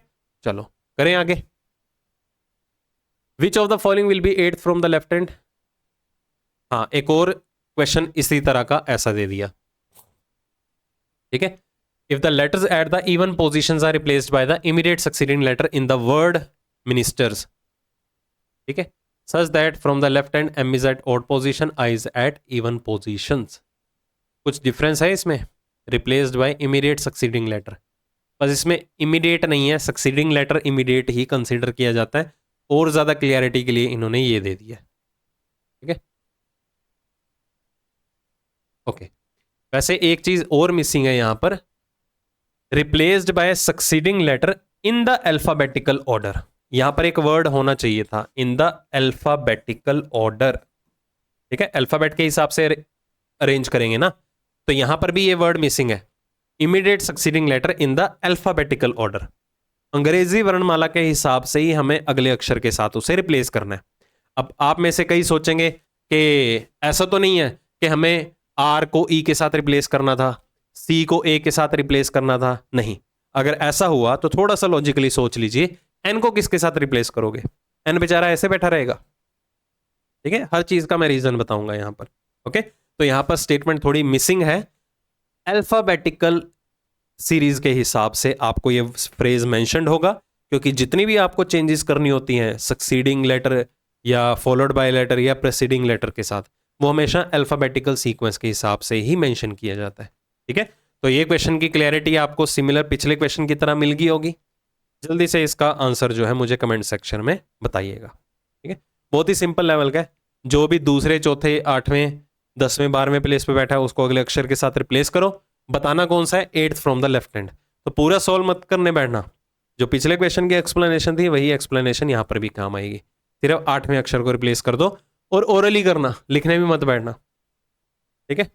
समझदार को इशारा काफी है। अब अगला, हाँ जी, ये हमारा नेक्स्ट रूल है और मोस्ट इंपॉर्टेंट रूल है, टाइप कह लो क्वेश्चन की, that is pair formation. Pair formation कह लीजिए, या इस रूल को हम या कैटेगरी को हम बोल सकते हैं relative position between two letters, ठीक है। पेयर फॉर्मेशन बोल दें तो ज्यादा बेहतर है, टाइप इजीली कनेक्ट हो जाती है। कहता आप how many pairs of letters are there in the word enclave each of which has as many letters between them and is in the alphabetical series. तो जो बिगिनर हैं वो थोड़ा डिटेल में सीखेंगे इस चीज़ को, यहाँ से भी आपका एक क्वेश्चन बनने के पूरे पूरे चांसेस होते हैं। ठीक है, पहली एग्जांपल इन डेप्थ सीखेंगे डिटेल में थोड़ा, फिर इसमें आपको कुछ टाइम सेविंग अप्रोचेस भी बताऊंगा, चाहे आप ऑलरेडी इस टाइप को जानते हैं समझते हैं, फिर भी सुन लीजिएगा, आपको एक्स्ट्रा चीज़ ज़रूर सीखने को मिलेगी। पहले तो क्वेश्चन को डिटेल में समझ लेते हैं। ठीक है, सपोज अगर मैं आपको एक शब्द गिवन करता हूं आर्क, ठीक है, और हमारे पास ये सीक्वेंस है अल्फाबेटिकल ऑर्डर का ABCDEFG एंड सो ऑन। ठीक है, तो क्वेश्चन में बोला क्या जा रहा है पहले उसे अंडरस्टैंड कर लेते हैं। एक शब्द दिया गया है आर्क, इस आर्क शब्द में मैं अपनी मर्जी के दो अक्षर को चूज करने वाला हूं। कौन से दो अक्षर मेरी मर्जी के रहेंगे? एक ए और सी। इस ए और सी के बीच में कितने अक्षरों का डिफरेंस आ रहा है या गैप आ रहा है? सिर्फ एक ही अक्षर का गैप आया। अब यही दोनों के दोनों लेटर्स में alphabetical sequence A to Z में पिक करता हूं। ये देखिए A और C, यहां पर भी A और C के बीच में कितने लेटर्स का गैप आ रहा है? इधर भी एक ही लेटर का गैप आ रहा है। आर्क शब्द के अंदर A और C में एक लेटर का गैप है। अल्फाबेटिकल सीक्वेंस में भी A और C के बीच में कितने लेटर का गैप आ रहा है? एक ही लेटर का गैप आ रहा है। तो गैप दोनों में सेम हुआ ना, तो यहां पर इस वर्ड के अंदर A और C मेरा एक पेयर बन गया। अब इसे स्टेटमेंट के साथ कनेक्ट करके मैं आपको और ज्यादा क्लियर करता हूं कि इस आर्क शब्द के अंदर, एनक्लेव को अभी साइड में रखिए, इस आर्क शब्द के अंदर ऐसे कितने लेटर्स के पेयर थे जिनमें एग्जैक्टली उतने ही लेटर्स का गैप आ रहा है जितना उनके बीच alphabetical sequence A to Z के बीच में होता है। अगर A to Z में, A से लेके Z में A और C के बीच में एक लेटर का गैप आ रहा है, तो विद इन द वर्ड भी तो A और C के बीच में एक ही लेटर का गैप आ रहा है। नो डाउट वो लेटर सेम नहीं है, तो लेटर सेम हो या ना हो ऐसी तो यहां पर कंडीशन भी नहीं दी गई। इन्होंने क्या कहा है? उतने ही लेटर का गैप होना चाहिए जितना alphabetical sequence A to Z में होता है। लाइक अगर मैं एक और वर्ड दे दूं यहां पर एसिड, यहां A और C में कोई लेटर का गैप है? नहीं है ना, बट A और C में तो एक्चुअल में एक लेटर का गैप होता है, तो इस A और C को पेयर नहीं बनाना। बात करते हैं A और I की। ये देखो A और I में कितने का गैप है? एक का गैप है, बट इधर तो A और I में कितने का गैप होता है? 7-8 अक्षरों का गैप है, तो गैप सेम थोड़ा हुआ, पेयर थोड़ा बनाएंगे। बात करते हैं A और D की, कितने का गैप आ रहा है? 2 का गैप आ रहा है। A और D में यहां पर भी तो 2 का गैप आ रहा है, गैप सेम हो गया, इसलिए A और D मेरा पेयर बन गया। सेंस क्लियर होनी चाहिए तभी क्वेश्चन को करने का फायदा, अदरवाइज नहीं। ठीक है, तो इसी तरह आपको एक शब्द दिया जाएगा, उस शब्द के अंदर आपको इसी तरह के ऐसे पेयर्स, ऐसे युग्म ज्ञात करने होंगे, फिगर आउट करने होंगे जिनमें एग्जैक्टली उतने ही लेटर्स का गैप रहेगा जितना उनके बीच alphabetical order A to Z के बीच में रहता है। चीजें क्लियर है? तो करने की अप्रोच क्या है क्वेश्चन को सॉल्व करने की? सबसे पहला टास्क, आपको हर लेटर की पोजीशन वैल्यू मेंशन करनी है। हर लेटर की प्लेस वैल्यू मतलब E5, N14, C3, L12, A1, V22, E5। ठीक है, अब मैं चीजें बोलूंगा 2-4, उसको वर्बली सुनेंगे, फिर उन्हें इंप्लीमेंट करेंगे। ठीक है, आपको पेयर निकालने के लिए करना क्या है? सबसे पहला टारगेट आपका क्या है? सबसे पहले फर्स्ट लेटर की पोजीशन वैल्यू को पिक करना है। फर्स्ट लेटर की पोजीशन वैल्यू क्या है? 5। 5 को उठाया, गिनती शुरू कर दी, काउंट करना शुरू कर दिया। कैसे? असेंडिंग ऑर्डर में, 5 के बाद 6, 7, 8, 9, अगर 12 उठा रहे हैं 12 के बाद 13, 14, 15, 22 उठा रहे हैं 22 के बाद 23, 24, 25, ऐसे। तो काउंटिंग हमेशा असेंडिंग ऑर्डर में करना है। ठीक है, करना कैसे है काउंट? Letter to letter. जैसे आपने 5 से शुरू किया तो 5 के बाद 6, 7, 8, 9, 10, 11, दैट्स इट। जितने नंबर ऑफ लेटर्स हैं उतने स्टेप्स तक की आपको काउंटिंग लेके जानी है। ठीक है, कब तक काउंट करना है? जब तक आपको बोला हुआ नंबर आपके ऊपर लिखे नंबर के साथ मैच ना हो जाए। जैसे मैंने 5 के बाद बोला 6, क्या 6 ऊपर लिखा था? नहीं, आगे बढ़ो। 7, क्या 7 ऊपर लिखा था? नहीं। फिर 8, क्या 8 ऊपर लिखा है? मतलब जैसे ही आप लेटर टू लेटर नंबर बोलते रहेंगे, अगर वो आपका बोला हुआ नंबर ऊपर लिखे नंबर के साथ मैच कर जाता है तो वो पेयर बन जाएगा, नहीं मैच कर रहा तो पेयर नहीं बनेगा। बस ये 3 बातें। चौथी मोस्ट इंपॉर्टेंट बात, जो भी ये काउंटिंग है ना लेटर से, 5, 6, 7, 8, 3, 4, 5, जो भी आप काउंटिंग करते हैं, ये रूल जो है वो बाय डायरेक्शनल रहता है, दोनों दिशाओं में। चाहे आप किसी भी लेटर को कंसीडर कर रहे हैं, सपोज मैं इस 3 की बात कर लेता हूं, या 22 की बात कर लेता हूं, या 12 की बात कर लूं, तो मैं चाहे मैं राइट में देख रहा हूं 12 के या चाहे लेफ्ट में देखूंगा, पहली बात जाएगा दोनों डायरेक्शन में। पेयरिंग हमें दोनों डायरेक्शन में देखनी होती है। और जब भी आप काउंट करेंगे हमेशा असेंडिंग ऑर्डर में करेंगे। अगर 12 है तो ये नहीं कहना 12 के इधर आ रहे हैं तो पहले 11, 10, 9 ऐसे होगा, नहीं। 12 है तो 13, 14, 15 ये भी असेंडिंग ऑर्डर में चलेगा। ठीक है, यहां पर मेंशन नहीं है in forward as well as in backward direction, but काफी केसेस में आपको दिया जाएगा। ठीक है, ये देखो बोथ फॉरवर्ड एंड बैकवर्ड। अगर नहीं भी दिया जाता तो भी आपको फॉरवर्ड और बैकवर्ड दोनों डायरेक्शन में चलना होता है। ठीक है, कैसे? हमेशा असेंडिंग ऑर्डर में, लेटर टू लेटर काउंट करना है जब तक आपका बोला हुआ नंबर ऊपर लिखे नंबर के साथ मैच ना हो जाए। मैच हो रहा है तो पेयर बन जाएगा, नहीं मैच हो रहा तो पेयर नहीं बनेगा, और दोनों डायरेक्शन में ट्रेवल करना है। चलो इंप्लीमेंट करते हैं। देखो 5 के बाद 6, 7, 8, 9, 10, 11 मेरा कोई भी बोला हुआ नंबर ऊपर लिखे नंबर के साथ मैच नहीं हो रहा तो ई ने किसी के साथ पेयर नहीं बनाया। अगले अक्षर पे आओ। 14, 15, 16, 17, 18, 19 नहीं मैच हो रहा, बाई हो रहा हो। 14, 15 तो ना तो ई ने बनाया किसी के साथ पेयर, ना ही एन ने बनाया अभी तक। अगला अक्षर आइए। 3, 4, 5, 6, 7 नहीं मैच हो रहा, बाई हो रही है। 3, 4, 5 देखो फिर से 3, 4, 5 जो हमने बोला ऊपर मेंशन था, तो सी ने पेयर बनाया किसके साथ? ई के साथ। और आपको ही पता है देखो सी और ई के बीच में एक ही अक्षर होता है, ये देखो इधर भी सी और ई के बीच में एक ही अक्षर है, गैप सेम है तो पेयर बन गया। अब ये नहीं देखना कि लेटर तो डिफरेंट है, तो हो भी सकता है नहीं भी हो सकता, क्या फर्क पड़ रहा है। उन्होंने बोला है सिर्फ सेम लेटर्स का डिफरेंस होना चाहिए, सेम लेटर्स का गैप होना चाहिए। अगर इधर 4 अक्षरों का गैप है तो उन 2 लेटर्स के बीच में इधर भी 4 का गैप रखो, उधर 2 का गैप है तो इधर भी 2 का गैप रखो। Got it? चलो अगले अक्षर पे आइए। 12, 13, 14 तो जरूरी नहीं है कि पहले फॉरवर्ड ही ट्रेवल करना है, आगे की तरफ जाना है, पहले पीछे चले जाओ, जाना तो दोनों डायरेक्शन में ही है। तो यहां पर देखिए 12, 13, 14 तो एल ने पेयर बनाया किसके साथ? एन के साथ। और ये देखिए एल, एम, एन, ओ यही सीक्वेंस होता है। यहां पर भी तो एल और एन के बीच में एक ही लेटर का गैप है, तो इधर भी एक ही लेटर का गैप है। ठीक है, आगे 12, 13, 14, 15 नहीं बन रहा। 1, 2, 3 ये देखो एक और बन गया। ए का पेयर बना किसके साथ? ई के, सी के साथ। ये देखो ए और सी में एक लेटर है, इधर भी एक लेटर है। अब देखिए लेटर्स अभी पेंडिंग है तो काउंटिंग को कंटिन्यू रखिए। ये नहीं है कि एक पेयर बन गया तो बात खत्म, आगे बढ़िए। 1, 2, 3, 4, 5 तो ये देखिए ए का पेयर बना किसके साथ? ई के साथ। तो ये एग्जाम्पल लेने का मेन मकसद क्या था? आपको चीजें क्लियर कर देना कि एक ही सिंगल लेटर जो है वो मोर देन 1 पेयर बना सकता है, एक से ज्यादा युग्म बन सकते हैं। ए का पेयर सी के साथ भी बनना पॉसिबल है और ई के साथ भी बनना पॉसिबल है। क्या करें? कंडीशन फुलफिल हो रही है। आगे बढ़िए। 1, 2, 3 भूलना मत, दोनों डायरेक्शन में जाना है। 22, 23, 24, 25, 26, 27 नहीं बन रहा। 22, 23 5, 6, 7, 8, 9, 10, 11 नहीं बन रहा। तो टोटल नंबर ऑफ पेयर्स यहां पर कितने हैं? 4। देखिए इस पूरे के पूरे रूल में सबसे ज्यादा इंपॉर्टेंट रोल किसका है? पोजीशन वैल्यूज का।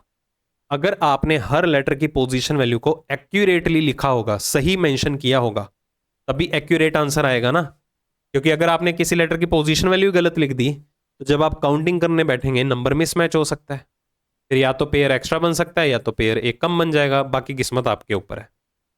ठीक है, अब देखो यहां पर टाइम कैसे सेव किया जा सकता है।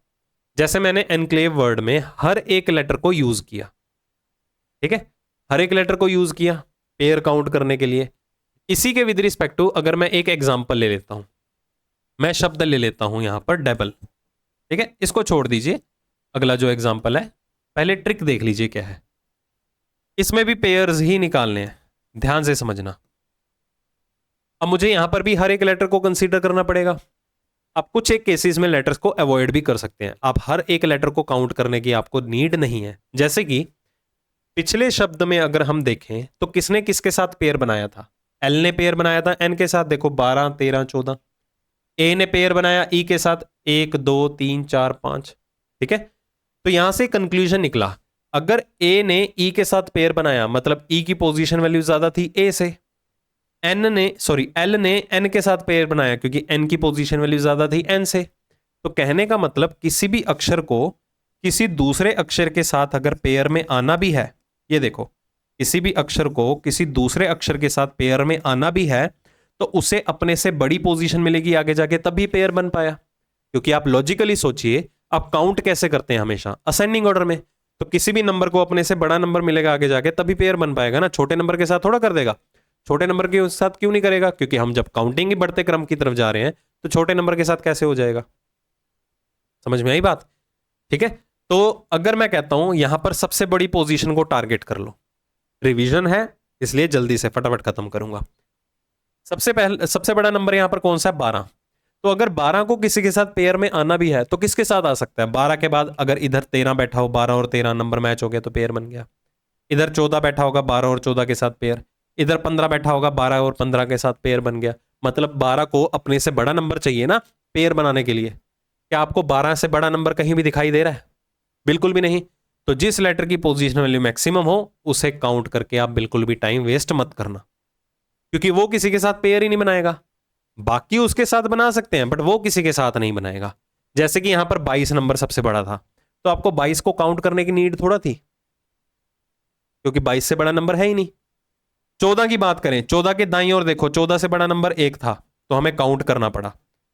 ठीक है, अब जैसे कि अगर मैं यहां पर 5 की बात करता हूं, अब 5 के बाद क्या बोलेंगे? 6। क्या 6 से बड़ा नंबर है आगे? नहीं है ना, तो 5 को भी काउंट करने की नीड नहीं है। बचे कितने? सिर्फ 4 अक्षर। तो यहां से आप अपना टाइम सेव कर सकते हो। इंप्लीमेंट करके बताता हूं मैं। यहां पर एक शब्द दिया गया है हमें, टेलीपैथी। ठीक है, स्पेलिंग्स एक बार देख लीजिएगा। चलिए, टेलीपैथी वर्ड गिवन है, तो सबसे पहले पोजीशन वैल्यूज 20, 5, 12, 5, 16, 1, 20, 8, 25। तो सबसे बड़ी पोजीशन किसकी है? वाई की। इसको तो कंसीडर मत ही करो। ठीक है, सबसे बड़ी पोजीशन ही इसी की है। इस टी को भी काउंट मत करो। क्यों? ये देखो 20, 21, 22, 23, 24, 25 नहीं पहुंच पाओगे भाई। 25 काफी दूर बैठा हुआ है, इन बिटवीन नंबर है ही नहीं। तो ये चीजें प्रैक्टिस के साथ आ जाएंगी आपको। इस 20 को भी इधर से काउंट नहीं करेंगे। ये देखो 20, 21, 22, कोई 20 से बड़ा नंबर है? इधर है बट यहां तक तो पहुंचेगा ही नहीं। पहली सिचुएशन में 3 लेटर्स खत्म। बाकी देख लेते हैं अब। चेक करो, 5, 6, 7, 8, 9, 10, 11 नहीं बन रहा। 12, 13, 14, 15, 16, 17 नहीं है। 12, 13, 14 नहीं बन रहा। 5, 6, 7, 8, 5, 6, 7, 8, 9, 10 नहीं बन रहा। 16, 17, 18, 19, 20 ये देखो ये बन गया। पी के साथ टी का पेयर। 16, 17, 18, 19, 20 इधर आ जाइए। 16, 17, 18, 19, 20 नहीं बन रहा। 1, 2, 3, 4, 5 ये देखो ए का ई के साथ पेयर बन गया। 1, 2, 3 नहीं काउंट करने की जरूरत। 20 अवॉइड कर चुके हैं। 8, 9, 10, 11, 12, 13, 14 नहीं बन रहा। तो टोटल पेयर्स यहां पर कितने हैं? सिर्फ और सिर्फ 2। अगर आपको ये सिचुएशन हैंडल करना आ गया ना भाई, इधर तो दूर दूर तक नंबर तक हम पहुंच ही नहीं पाएंगे, तो काउंट ही मत करो। जजमेंट हो जाएगी ज्यादा से ज्यादा प्रैक्टिस करके। ज्यादा भी मत करो, 8-10 क्वेश्चन जो है इस अप्रोच के साथ सोल्व कर लो तो भी एक दिमाग में फिट हो जाएगी चीज कि हाँ हमें कौन कौन से लेटर्स को कंसीडर करना है, किसको नहीं कंसीडर करना। अगर आप बाकियों की तरह करोगे, बाकी कैसे करते हैं? हर एक लेटर को डिटेल में काउंट करके देखेंगे। भाई नहीं है करने की नीड। कुछ एक लेटर्स को आप फॉर ग्रांटेड या अवॉइड करके चल सकते हो। क्लियर? अगली एग्जांपल देखिए। How many pairs of letters are there? फिर से पेयर फॉर्मेशन का केस है। एक शब्द दे दिया एजुकेशन, उनके बीच उतने ही पेयर्स होने चाहिए, लेटर्स होने चाहिए जितना उनके बीच इंग्लिश अल्फाबेटिकल ऑर्डर में होता है। अब देखो यहां पर मेंशन नहीं है इन फॉरवर्ड और बैकवर्ड डायरेक्शन, बट आपको दोनों डायरेक्शन में ही काउंट करने होते हैं।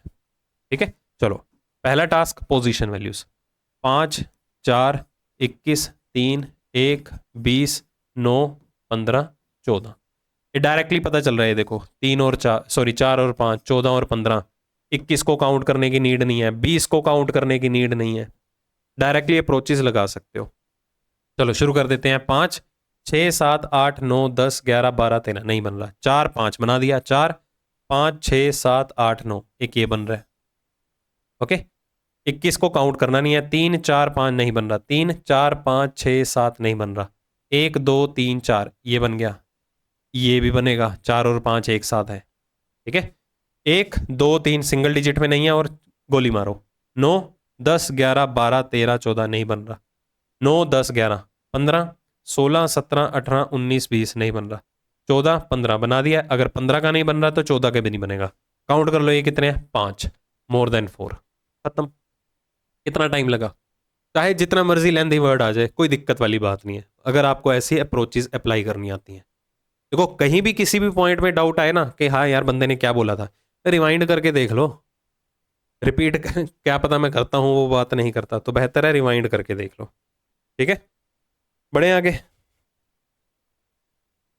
आइए देखिए, फॉरवर्ड और बैकवर्ड वाला केस था, तो इसका आप आंसर कमेंट करेंगे। कुछ डिफरेंस नहीं है, अप्रोचेज आपको पता चल चुकी हैं।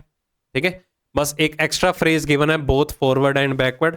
इसका मीनिंग मैं क्लियर कर चुका हूं आपको कि चाहे वो मेंशन्ड हो चाहे ना मेंशन्ड हो, हमेशा वो फॉरवर्ड और बैकवर्ड दोनों डायरेक्शन में ही आपको काउंट करने होते हैं पेयर्स। ठीक है, तो जल्दी से इसका आंसर मुझे कमेंट सेक्शन में बताएंगे आप।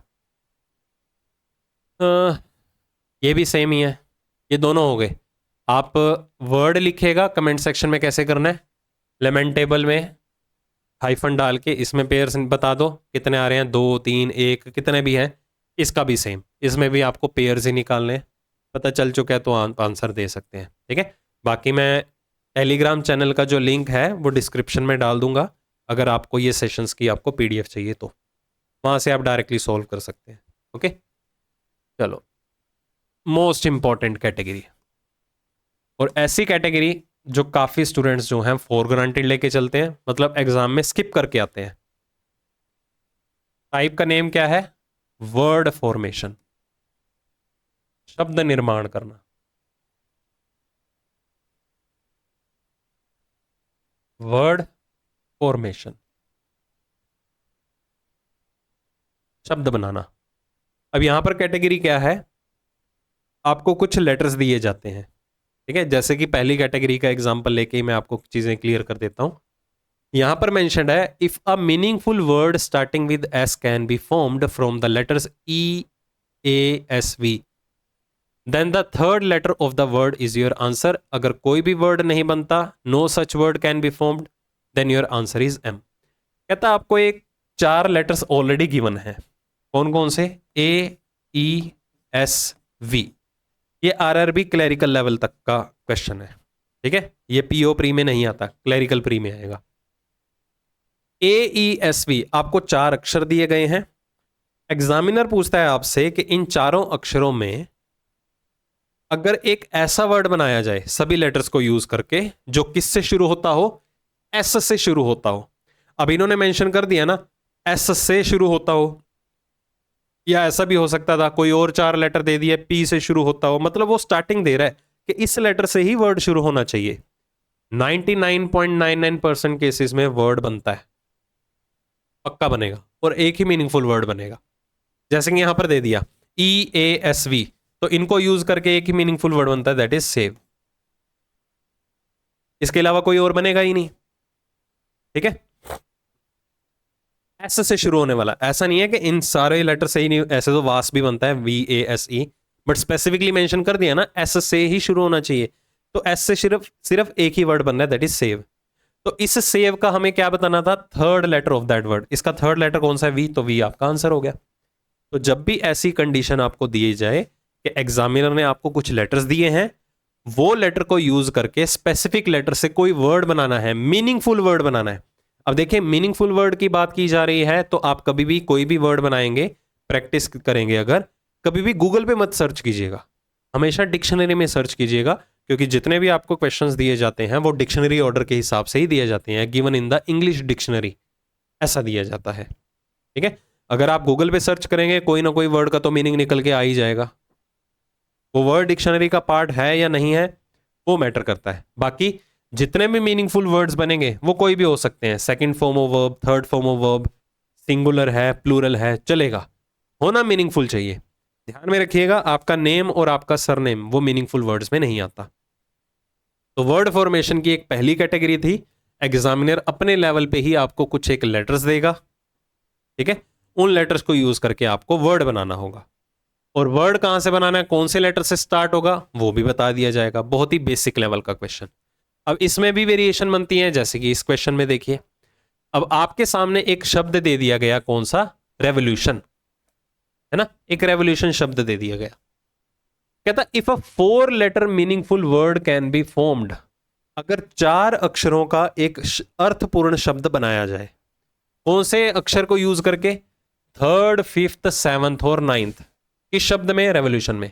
तो पहले ये लेटर देख लो कौन कौन से हैं। थर्ड, फिफ्थ, सेवंथ और नाइन्थ कौन कौन से हैं? VLTO। ये आपको कुछ भी याद नहीं करना होता, ये सारी की सारी कंडीशंस आपको गिवन की जाती हैं एग्जामिनर ने, या इस क्वेश्चन के अंदर मैंने आपको 4 लेटर दिए हैं, एग्जामिनर 5 भी दे सकता है, या आपको पहला, चौथा, 8वां, 10वां ऐसा अक्षर भी दे सकता है। तो इस टाइप के क्वेश्चन में आपको कुछ भी याद करके नहीं जाना है, सारी की सारी कंडीशंस आपको दी जाएंगी। तो पहले क्वेश्चन को अंडरस्टैंड करो। कहता अगर 4 अक्षरों का एक अर्थपूर्ण शब्द बनाया जाए, किस किस को यूज करके? तीसरा, 5वां, 7वां और 9वां। तो हमने वो लेटर्स अपने यूज कर लिए, ठीक है। इनको यूज करके मीनिंगफुल वर्ड बनाना है, और अगर एक शब्द बनना पॉसिबल हुआ, then what is the second letter from the left newly word formed, कि जो भी आप वर्ड बनाएंगे उसका सेकंड लेटर क्या होगा, ठीक है। चलो, तो मीनिंगफुल वर्ड बनाना शुरू कर लेते हैं। अब इन्हीं को यूज करके एक ही मीनिंगफुल वर्ड बन रहा है, दैट इज वॉल्ट। एक ही वर्ड बना, तो अगर एक ही वर्ड बना तो उन्होंने कंडीशन पूछी है कि उस शब्द का सेकंड लेटर क्या होगा बाएं छोर से। बाएं छोर से सेकंड लेटर कौन सा है? ओ। ये आपका आंसर हो गया। बट यहां पर क्वेश्चन कंप्लीट नहीं होता, आगे भी गिवन है। कहता अगर more than one meaningful word can be formed, अगर एक से ज्यादा अर्थपूर्ण शब्द बनाए जाते तो आपका आंसर क्या हो जाएगा? सी। सपोज इसके अलावा एक और शब्द बन जाता, वोल्ट के अलावा एक और मीनिंगफुल वर्ड बन रहा है आपका, तो अकॉर्डिंगली आपको आंसर क्या मार्क करना होता? सी। लाइक मैं आपको गिवन करता हूं, मेरे पास लेटर्स हैं ONTE, ये वर्ड लेटर्स गिवन किए, बनाओ मीनिंगफुल वर्ड। आप कहेंगे जी पहला नोट बन गया, एक ही बनता है जी, इसके अलावा नहीं बनता। तो एक ही वर्ड के लिए इन्होंने कंडीशन क्या दी? Second letter. सेकंड लेटर क्या है? ओ मेरा आंसर हो जाएगा। बट यहां पर एक वर्ड नहीं बन रहा, एक और भी बन रहा है, टोन वर्ड भी बन रहा है। अब इसके लिए ओ आंसर नहीं मार्क करेंगे। कंडीशन क्या है? अगर एक से ज्यादा मीनिंगफुल वर्ड्स बन गए तो उसके लिए कंडीशन क्या है? क्या आंसर मार्क करेंगे हम? सी। तो हमारा आंसर क्या हो जाता? ए ऑप्शन, क्योंकि एक से ज्यादा मीनिंगफुल वर्ड्स बन रहे हैं। अगर ना तो मेरे पास कोई भी मीनिंगफुल वर्ड ना बनता, सपोज ये भी नहीं बन रहा, कि मीनिंगफुल वर्ड कोई बनता ही नहीं है भाई, ठीक है। जैसे मैं कह देता हूं PLTD, बनाओ मीनिंगफुल वर्ड बनता कोई? नहीं बन रहा ना। अगर कोई मीनिंगफुल वर्ड ना बनता तो उसके लिए आंसर क्या आ जाता? पी। तो ये सारी की सारी कंडीशंस आपको हमेशा गिवन होती हैं। जो भी कंडीशंस गिवन होंगी उन्हीं के बिहाफ पे ही कॉन्फिडेंट होकर आंसर मार्क करना है, क्योंकि इस रूल का सबसे बड़ा ड्रॉबैक यही है कि आपकी डिक्शनरी स्ट्रॉन्ग होनी चाहिए, वोकैब स्ट्रॉन्ग होनी चाहिए। डिक्शनरी में गिवन वर्ड्स कभी देखे, सुने या पढ़े होंगे, तभी आप इंस्टेंटली आंसर मार्क करने के लिए एलिजिबल होंगे ना, ठीक है। कई तो तुक्का मारते हैं, यार एक तो बनता ही होगा, फंसोगे फिर भी। अगर एक ही वर्ड बनता है तो उसका थर्ड लेटर पूछा है या सेकंड लेटर पूछा है वो भी बताना पड़ेगा, ठीक है। तो कभी भी तुक्के नहीं मारने।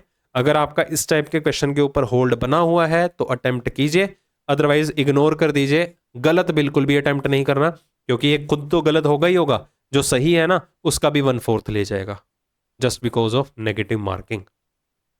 समझ में आया? तो जो जो मैं बातें बोल रहा हूं विद इन द क्वेश्चंस उसको जरूर अंडरस्टैंड करना है, और ऐसे में आपको टिप्स वगैरह देता रहूंगा, इसलिए मैं कहता हूं सेशंस को हमेशा आपको क्या करना है? डिटेल में देखना है, ठीक है। चलो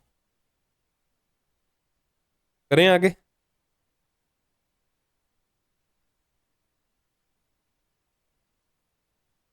चलिए अगला क्वेश्चन देखिए क्या गिवन है।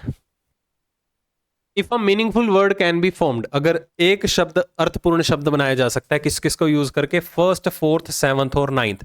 पहले लेटर पकड़ लो, फर्स्ट, फोर्थ, सेवंथ और नाइन्थ कौन कौन से हैं? SEIE, यही है ना, देखना S, फर्स्ट, फोर्थ, सेवंथ और नाइन्थ, हाँ यही लेटर्स हैं। अब देखो कंडीशन, अब प्रैक्टिस कर लेंगे ना, कंडीशन सभी में ऐसे होती हैं। आप लेटर्स को चूज करते ही वर्ड बनाना शुरू कर दो, या तो आपसे एक वर्ड पूछा जाएगा या एक से ज्यादा पूछा जाएगा या कोई भी नहीं पूछा जाएगा। अब खुद से जज कीजिए, कोई वर्ड बन रहा है? कॉन्फिडेंट हो गए, तुक्के नहीं मारने हैं, ठीक है। कोई नहीं बन रहा, कोई नहीं बन रहा। नो सच वर्ड के लिए कंडीशन क्या है? Mark P if no meaningful word can be formed, खत्म। अगर एक वर्ड बन जाता तो एक वर्ड की कंडीशन क्या है? तो उसका हमें थर्ड लेटर बताना होता, अगर एक से ज्यादा वर्ड्स बन जाते तो हमें सी आंसर मार्क करना होता, ठीक है। और एक और बात, कई चौधरीज भी होते हैं, ठीक है, अपने आप को ज्यादा स्मार्ट समझते हैं कि मुझे तो वर्ड बनाने हैं, एग्जामिनर को इंप्रेस करना है। एक काम कर लेते हैं कि 4 से नहीं बन रहता, चलो हम 3 लेटर को यूज कर लेते हैं, सी वर्ड बना लेते हैं, ठीक है, ये बना लेते हैं। मीनिंगफुल वर्ड तो हो गया। मीनिंगफुल वर्ड का तीसरा लेटर क्या है? ई। चलो ई आंसर मार्क कर देते हैं। भाई गलत है। एक तो इतने लेंथी वर्ड में से आपको 4 की सिलेक्शन दी गई है, इन 4 में से आप अपनी चॉइस रख लोगे, खुद का क्वेश्चन बना दोगे, एग्जामिनर की कोई वैल्यू नहीं है यहां पर, ठीक है। तो चाहे आपको 4 लेटर्स दिए जाएं यूज करने के लिए, चाहे 5 लेटर्स दिए जाएं यूज करने के लिए, आपको हर एक लेटर को यूज करना ही करना है, ठीक है। आप खुद सोचिए, अगर ऐसा करने लग गए तो नो सच मीनिंगफुल वर्ड वाली कंडीशन तो कभी एग्जिस्ट ही नहीं करेगी, आप फोर्सफुल ही वर्ड बनाने में लगे हुए हो, ठीक है। तो थोड़ा लॉजिकली चलना है। फिर से देखिए अब कैसे सॉल्व करेंगे। पॉसिबल है वर्ड बनाना, कैसे? एटलीस्ट 1 मीनिंगफुल वर्ड, पहला, तीसरा, 7वां और 10वां। चलो पहला, तीसरा, ये 7वां और ये 10वां। काउंट ध्यान से कर लेते हैं, 3 4 5 6 7 8 9 10, ठीक है। एस बी टी यू, है ना। चलो वर्ड बनाना शुरू कर देते हैं। बेस्ट वर्ड बनता है ये देखो, वर्ड ध्यान में आना भी चाहिए भाई। बेस्ट ही बन रहा है, और तो नहीं बन रहा, नहीं और नहीं बन रहा। एक ही वर्ड बना तो उसका थर्ड लेटर बताना है। थर्ड लेटर क्या है? एस। ए ऑप्शन आंसर, खत्म। क्या लंबा चौड़ा काम है। अगर एक से ज्यादा बनते तो मैं एक से ज्यादा वाली कंडीशन देखता डायरेक्टली, अगर कोई ना बनता तो मैं नो वर्ड वाली कंडीशन को देखता डायरेक्टली। क्योंकि देखिए क्वेश्चन का फॉर्मेट एक जैसा ही है, आपको क्वेश्चन की लेंथ देख के पता चल जाएगा इस नेचर का क्वेश्चन पूछा जा रहा है, ठीक है। अदरवाइज जो पहले पहले सेव वर्ड बनाया था ना, 4 लेटर्स दे दिए, एस से ही शुरू होना चाहिए, वो बिल्कुल एक ही लाइन में खत्म हो जाएगा। थोड़ा लेंदी है तो पूरा पढ़ने की नीड नहीं है, सफिशिएंट अमाउंट में प्रैक्टिस कर रखी होगी आपने, नेचर पता होगा क्वेश्चन को कैसे सॉल्व करना है, अकॉर्डिंगली आंसर देना है बस। फिर से 2 4 5 6 8, पकड़ो भाई, 2 4 5 6 8, कौन कौन से लेटर्स हैं? ITORA। बनाओ वर्ड, मैंने कुछ नहीं पढ़ा, देखो आपके सामने वर्ड बना, देखो रेशो वर्ड बन रहा है, ये देखो माइंड में इंस्टेंटली क्लिक करना भी चाहिए आपके, तो मजे वाली बात है। रेशो वर्ड बन गया, रेशो वर्ड में एक ही वर्ड बना, तो हमें उसका क्या बताना है? Last letter of the word formed, उसका आखिरी अक्षर क्या है? ओ। बी ऑप्शन आंसर, ठीक है। फिर से 1 4 8 9 को यूज करना है, 1 4 5 6 7 8 और 9, कौन कौन से लेटर्स हैं? ARTE। बनाओ मीनिंगफुल वर्ड। एक तो बन गया टीयर, ठीक है, एक बन गया टेयर, रेट भी बन रहा है। एक्स्ट्रा वर्ड्स नहीं बनाने, एक्स्ट्रा वर्ड्स बनाएंगे एक्स्ट्रा मार्क्स नहीं मिलेंगे। रेट बन गया, टीयर बन गया, चलो एक से ज्यादा बन गए। एक से ज्यादा के लिए कंडीशन देखो, मोर देन 1 सच वर्ड, एल आंसर मार्क करेंगे, खत्म बात। रेट भी बन रहा है, टीयर भी बन रहा है, टेयर भी बन रहा है, टेयर में डाउट में हूं इसलिए मैंने रेट बनाया। एक से ज्यादा बन गए ना, मेरा काम खत्म। ओके, एक्स्ट्रा वर्ड्स ना तो सोचने हैं ना तो लिखने हैं, और जितना हो सके कम से कम पेन नोटबुक का यूज करना है। देखो मेरा टाइम वेस्ट हुआ, मैंने टीयर भी लिखा, मैंने रेट भी लिखा, टाइम वेस्ट हो रहा है ना। जब मुझे पता है रेट और टीयर 2 वर्ड बनने हैं तो डायरेक्टली मैं एल मार्क करूंगा। यकीन के साथ कहता हूं, देखो पर्सनल एक्सपीरियंस है। 5 सेकंड पेंडिंग है, रीजनिंग का सेक्शन खत्म होने वाला है, और उन 5 सेकंड के अंदर आपने ये वर्ड भी लिख लिए, फिर मार्क नहीं कर पाओगे क्योंकि लिखने में ही टाइम चला गया, ठीक है। फिर पछताओगे, काश 1 सेकंड एक्स्ट्रा मिल जाता, करेक्ट आंसर तो मार्क कर पाते। तो ये काश जैसी सिचुएशन ना क्रिएट कर पाए आप एग्जाम में जाके, इसलिए पहले ही संभल के चलो, जितना हो सके कम से कम पेन पेपर का यूज करो। पता है रेट बन रहा है, टीयर बन रहा है, एक से ज्यादा, एल आंसर मार्क कर दिया, जो भी कंडीशन की बनोगी। Got it.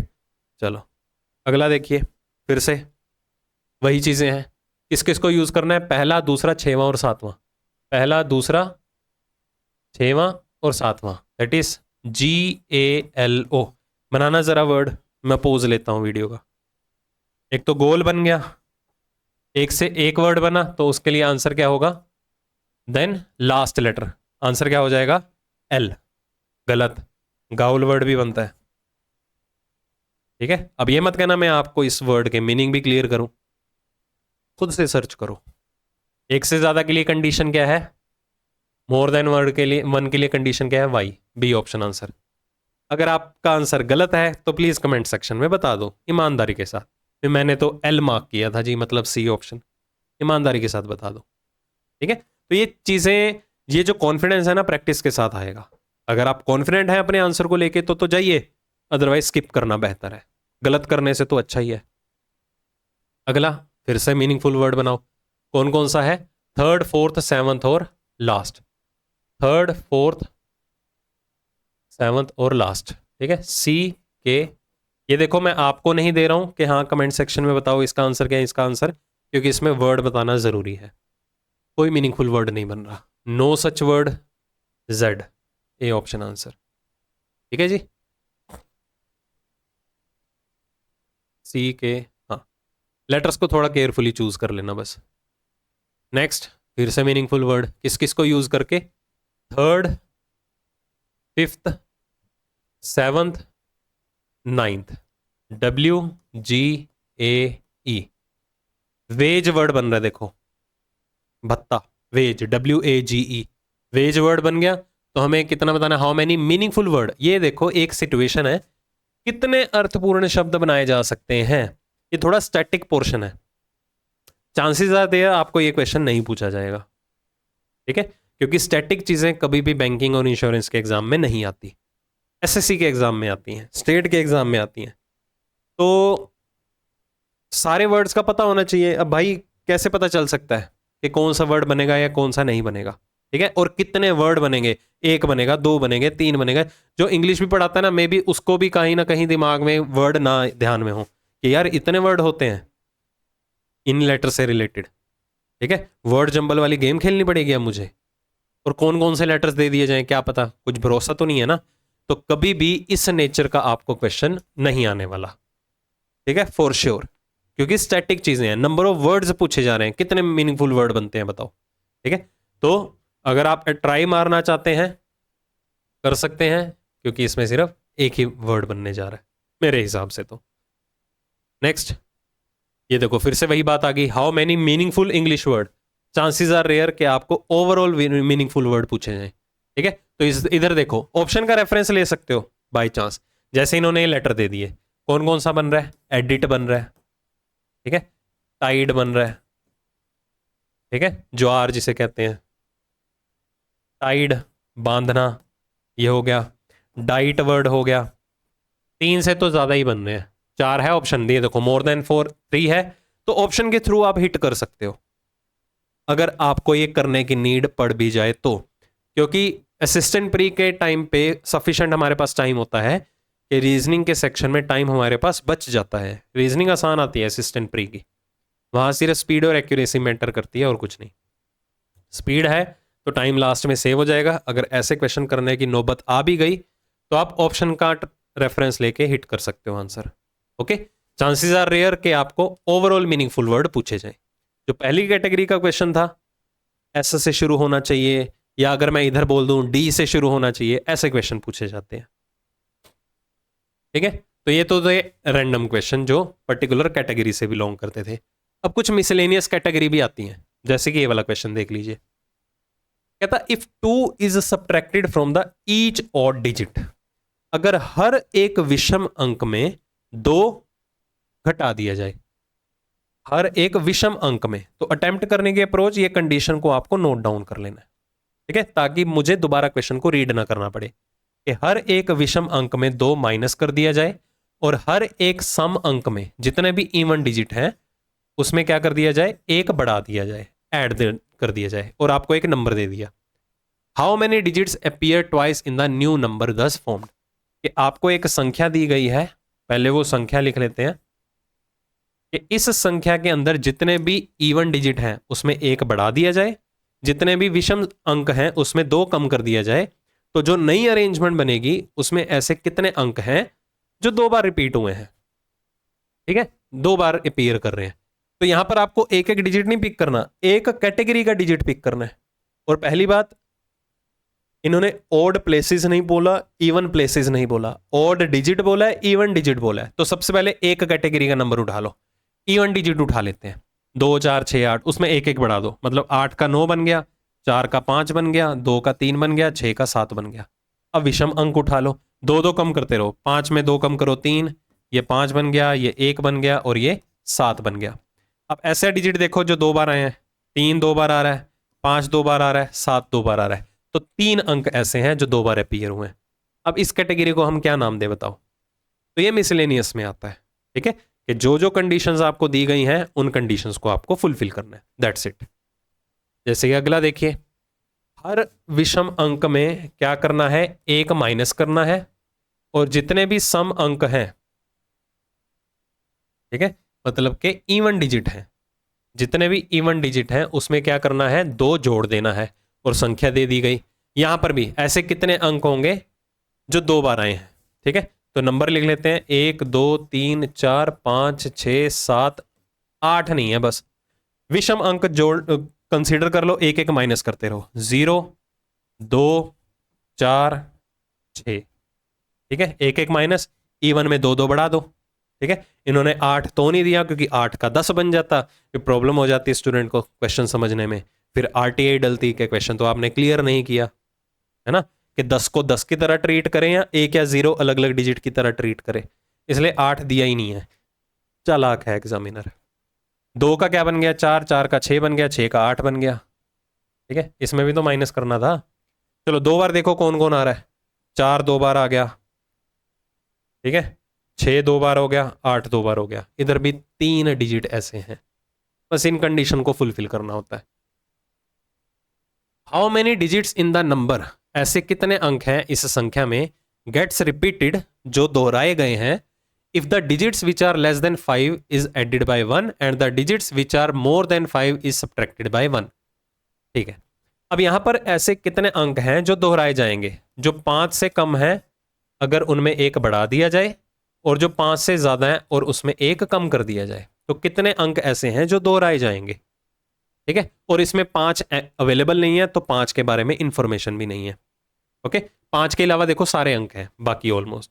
कौन कौन से हैं? 7 6 4 9 8 3 8 1। तो जो 5 से छोटे हैं उसमें एक एक बढ़ा दो, 5 से छोटे एक बढ़ा दो, 5 से छोटे एक बढ़ा दो, एक बढ़ा दो, बाकियों में एक एक कम कर दो।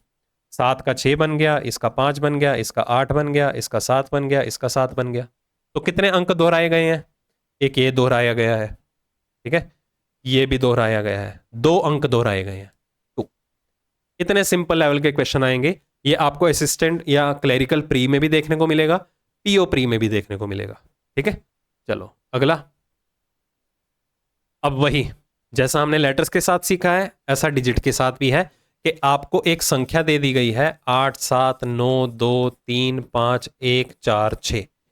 इस नंबर के अंदर अगर हम हर एक अंक को आरोही क्रम में असेंडिंग ऑर्डर में अरेंज कर दें, तो कितने अंक ऐसे हैं जिनकी पोजीशन चेंज होगी ही नहीं, वो सेम पोजीशन में मिलेंगे? तो डिजिट्स लिख लो, 1 2 3, ये सारे अंक ही हैं, 4 5 6 7 8 9, सारे अंक ही हैं।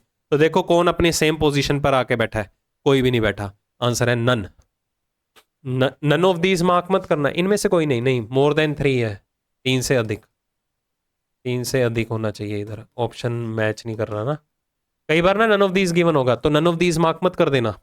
नन ऑफ दीज का मतलब दिए गए विकल्पों में कोई भी नहीं है। ठीक है, कि हमारे पास आंसर तो है बट ऑप्शन में नहीं है। कई बार काफी स्टूडेंट्स जो है नन और नन ऑफ दीज में कंफ्यूज हो जाते हैं। नन का मतलब कोई भी नहीं है, नन ऑफ दीज का मतलब दिए गए विकल्पों में से कोई भी नहीं है, मतलब मेरे पास आंसर था, इसका मतलब ये होता है। तो यहां पर तो कोई अंक ऐसा नहीं है जो रिपीट हुआ हो या सेम पोजीशन पे आके बैठा हो, इसलिए हम नन को अप्रोच करेंगे। ओके, चलो अगला। एक संख्या दे दी गई है, इस संख्या के अंदर first all the even digits are arranged in ascending order, then all the odd digits are arranged in ascending order, which digit will be fourth from the right hand. अब यहां पर देखो ध्यान से, कहता एक जो संख्या दी गई है आपको उस संख्या को लिख लेते हैं, 3 8 5 6 4 9 2 7। इस संख्या के अंदर सबसे पहले जितने भी विषम अंक सम अंक हैं, इवन डिजिट, उनको आरोही क्रम में अरेंज कर दिया जाए। फिर उसके बाद जितने भी विषम अंक हैं उनको आरोही क्रम में अरेंज कर दिया जाए। तो दाईं ओर से चौथी संख्या बतानी है, दाईं ओर से चौथी संख्या। मुझे एक बात बताओ, सबसे पहले हम क्या करें, पहले इवन डिजिट या ऑड डिजिट काउंट कर लो, ठीक है, क्योंकि आखिरी में विषम अंक लगेंगे ना। ऑड डिजिट काउंट करो कितने हैं, 3 5 2 हो गए, 4 और विषम अंक हैं, तो इन्हीं 4 विषम अंकों को ही अरेंज करो, ठीक है, क्योंकि 4 4 में स्प्लिट हो जाएंगे ना। पहले 4 सम अंक आ जाएंगे असेंडिंग ऑर्डर में, फिर 4 विषम अंक आ जाएंगे। तो विषम अंकों को अरेंज करेंगे, कौन कौन सा आएगा, 3 आ जाएगा, तो 3 ही आपका आंसर हो जाएगा। फिर फोर्थ फ्रॉम द राइट, 4 की जगह ही लगेगा ना 3। आगे देख लो, फिर 5 लगेगा, फिर 7, फिर 9। इसको कंप्लीट करना है, फॉर्मेलिटी करनी है, ट्रस्ट इश्यूज हैं, सेटिस्फाई करना है आपका आंसर, तसल्ली करनी है। तो ये लो 2 4 6 8, फिर भी आपको फोर्थ फ्रॉम द राइट 3 ही मिलेगा। बाकी ताम झाम करोगे, वही है, स्मार्टली प्ले करना है एग्जाम के अंदर, ठीक है। बाकी ये चीज़ें जब हम ये पूरी सीरीज को कंप्लीट कर लेंगे, मॉक टेस्ट स्टार्ट करेंगे ना, तो उन मॉक टेस्ट में और ज़्यादा चीज़ें क्लियर करूंगा मैं आपको। आगे देखिए, 1 is subtracted from the odd digit, जितने भी विषम अंक हैं उसमें 1 घटा दिया जाए, और जितने भी इवन डिजिट हैं, सम अंकों को मैं एस से शुरू कर देता हूं, बताओ, जितने भी इवन डिजिट हैं उसमें 1 बढ़ा दिया जाए, ठीक है। एक संख्या दे दी गई, पहले रिक्वायरमेंट देख लेते हैं, उसके बाद आते हैं। विच of the following will be the difference between the second digit from the left hand, जो बाएं छोर से दूसरा अंक होगा, and third digit from the right hand, और जो दाएं छोर से तीसरा अंक होगा, उसके बीच में अंतर बताना है। अब देखो, एक संख्या तो दे दी गई आपको, कौन सी, 4 8 7 3 5 2 9। ये भी ऑन स्क्रीन ही हो सकता है, आपको ये नंबर लिखने की नीड नहीं है। कहता है जितने भी विषम अंक हैं उसमें 1 कम कर दो, सम अंक में 1 बढ़ा दो, और जो बाईं छोर से दूसरा होगा, बाएं छोर से दूसरा, और जो दाएं छोर से तीसरा होगा, उनके बीच अंकों का कितना डिफरेंस है, डिफरेंस बताना है। बाएं छोर से दूसरा कौन है, सम अंक है, तो इसी को ही चेंज करो, 8 का 9 बना दो। ओड में क्या करना है, 1 कम करना है, तो 5 का 4 बना दो, तो 9 और 4 में अंतर कितना है, 5 का। पूरा चेंज करने की नीड नहीं है। तो वही है, सिर्फ कंडीशंस के भी हाफ पे है, बाकियों की तरह सॉल्व नहीं करना, जो जो रिक्वायरमेंट में बोला गया है सिर्फ उन्हीं अंकों को ही यूटिलाइज करना है, ठीक है। अगला, इफ इन द नंबर, एक संख्या दे दी गई, all the digits at even numbered place are increased by 1, जितने भी इवन पोजीशन पे बैठे हैं, सम स्थिति पे बैठे हैं, दूसरे प्लेस पे बैठा है, चौथे पे बैठा है, छठे पे बैठा है, इवन पोजीशंस पे जितने भी अंक हैं, अगर उनमें क्या कर दिया जाए, 1 बढ़ा दिया जाए, और जो ओड पोजीशंस पे बैठे हुए अंक हैं उसमें 1 कम कर दिया जाए। Which digit will be the second to the left of fifth from the right. ये देखो क्या निकालना है, सेकंड टू द लेफ्ट, इसी का बायां दूसरा निकालना है। किसका बायां दूसरा निकालना है, which is fifth from the right, जो दाईं ओर से 5वें पे है। दाईं ओर से 5वें के बायां दूसरा निकालना है, मतलब 5 स्टेप पहले चल के 2 और हो गए, मतलब दाईं ओर से 7वां। आपको स्टार्टिंग में बताया था ना कि जब भी डायरेक्शन अलग अलग हो, हमेशा नंबर्स को आपस में जोड़ना है। देखो अलग अलग है, 5 और 2 कितना हो गया, 7। 7 के साथ दायां राइट क्यों लगाया, क्योंकि यहां पर फ्रॉम के साथ राइट है, हो गया ना यूज, रिलेटिव पोजीशन वाला कंसेप्ट, ठीक है। चलो 7th फ्रॉम द राइट निकालना है। अंक कौन सा है, ये देखो, ये नंबर दिया गया है, यहीं से ही 7वां अंक दाईं ओर से, सॉरी 7वां अंक दाईं ओर से, 1 2 3 4 5 6 7। ये कौन सी पोजीशन पे आ रहा है, बाएं से देखें 5वें प्लेस पे आ रहा है, ओड पोजीशन पे है, तो ओड पोजीशन में क्या करना था, 1 कम करना था, 7 में 1 कम कर दो, 6 आपका आंसर हो गया। बस इतना टास्क था, समझ में आ गया होगा, क्योंकि सम अंकों में 1 बढ़ाना था, विषम स्थिति पे जो बैठे हुए अंक थे उसमें 1 कम करना था। डिजिट को नहीं काउंट करना, पोजीशन को काउंट करना है, ठीक है।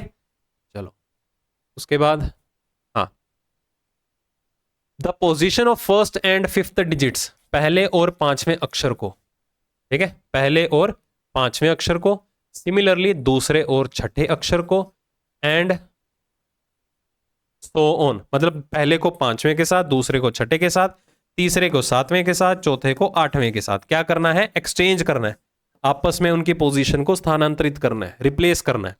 तो हमें क्या करना है उसमें, अरेंजमेंट के बाद third from the right hand कौन सा आएगा, third from the right hand. मैं रिपीट कर देता हूं। कहता है एक संख्या दी गई है 8 3 2 4 1 9 5 7।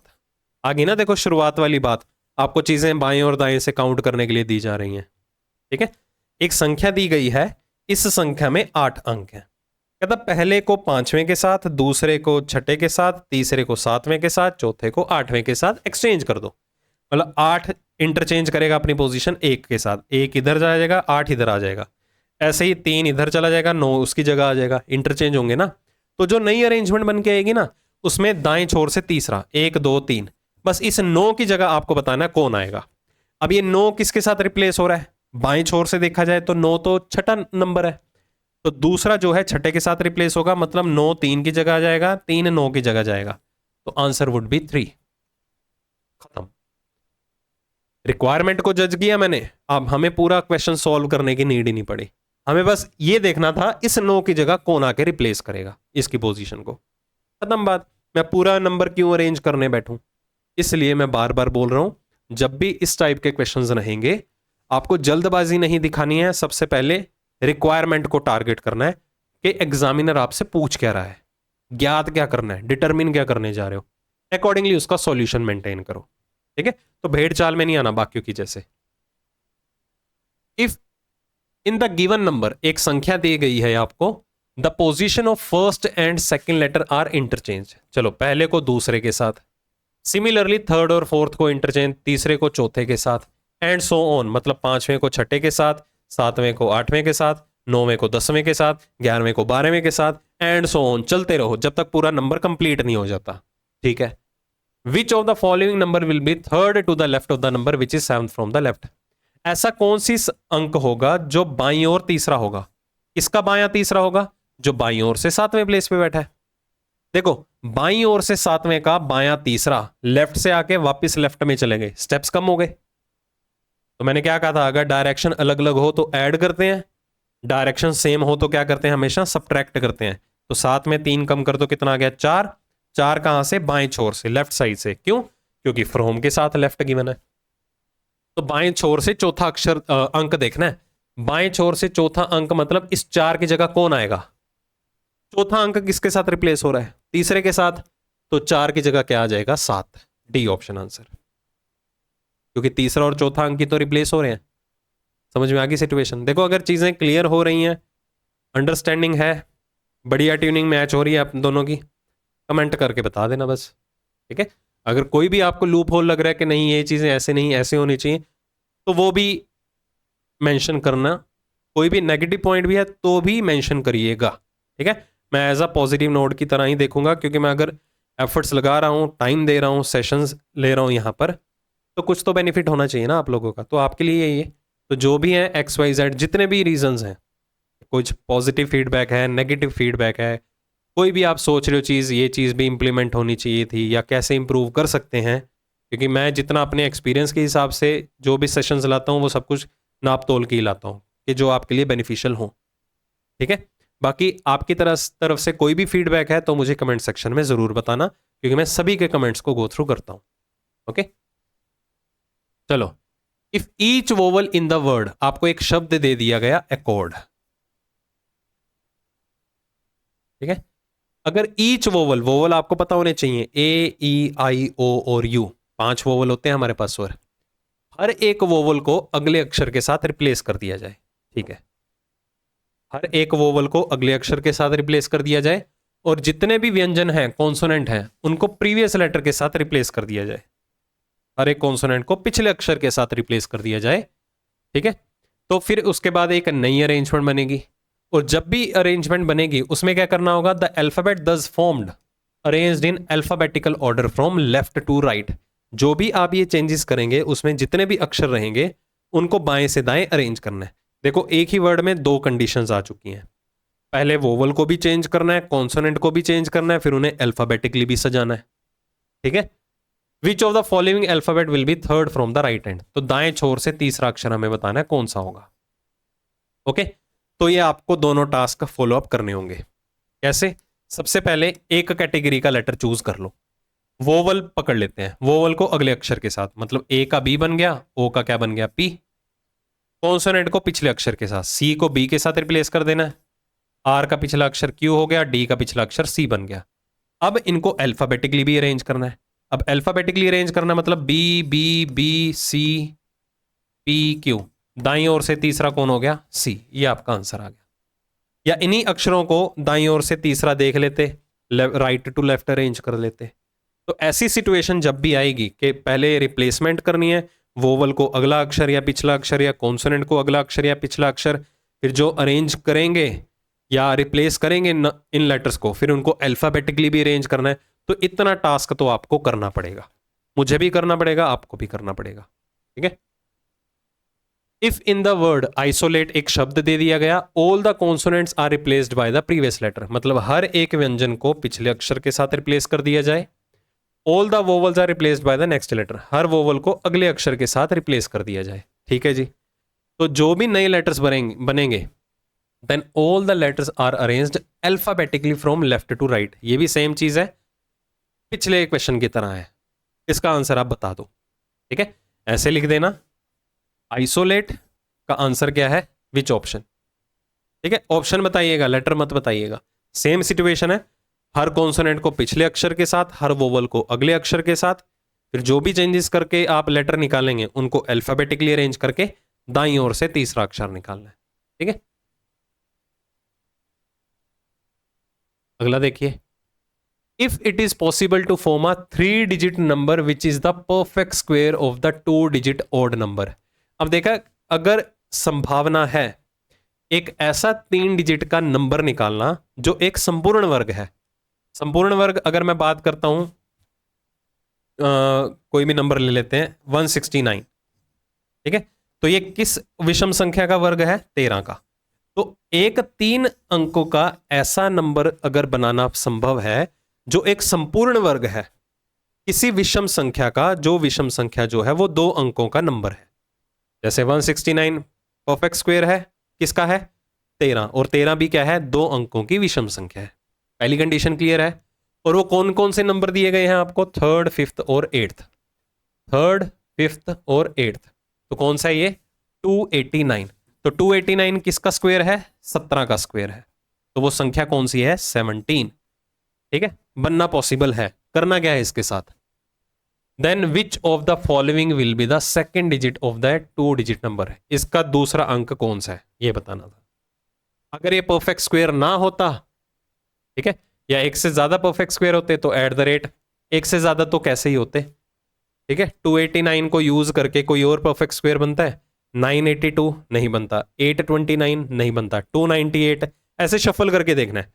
अगर आपको लगे कि एक से ज्यादा परफेक्ट स्क्वायर्स बनते हैं तो फिर एट द रेट मार्क कर देते। जैसे वर्ड फॉर्मेशन था, ये नंबर फॉर्मेशन का केस है, ठीक है। अगर कोई भी परफेक्ट स्क्वायर ना बनता फिर हम कॉपीराइट मार्क करते। गिवन कंडीशन के हिसाब से आपको आंसर देना था। दैट्स इट, ये था हमारा अल्फाबेट टेस्ट, पहला टॉपिक। कैसा लगा कमेंट सेक्शन में बताइएगा, ठीक है। तो उम्मीद करता हूं चीजें क्लियर हुई होंगी, और ये भी उम्मीद करता हूं कि अगर आप ऑलरेडी चीज़ें सीख चुके हो तो कुछ एक्स्ट्रा भी सीखने को मिला होगा।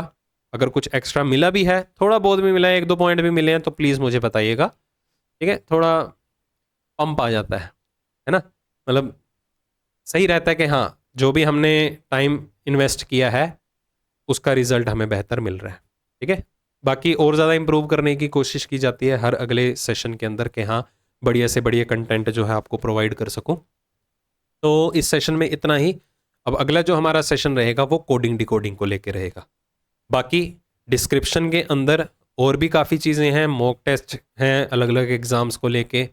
अगर एक ही वीडियो के अंदर आपको पूरी रीजनिंग सीखनी है, 12 घंटे की वीडियो है, उसका भी लिंक मैंने दिया गया है, वो इससे भी फास्ट वे में करवाया गया है। 12 घंटे की वीडियो है, चैनल पे डाल के देखिएगा।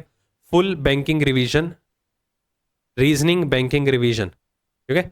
मेरा नाम डाल देना, ये नाम भी नीचे मेंशन है ना, ये देखो लिखा हुआ है, साथ में नाम टैग कर देना, वो लिंक आ जाएगा, उस वीडियो को देख लेना। 12 घंटे की कंप्लीट वीडियो है।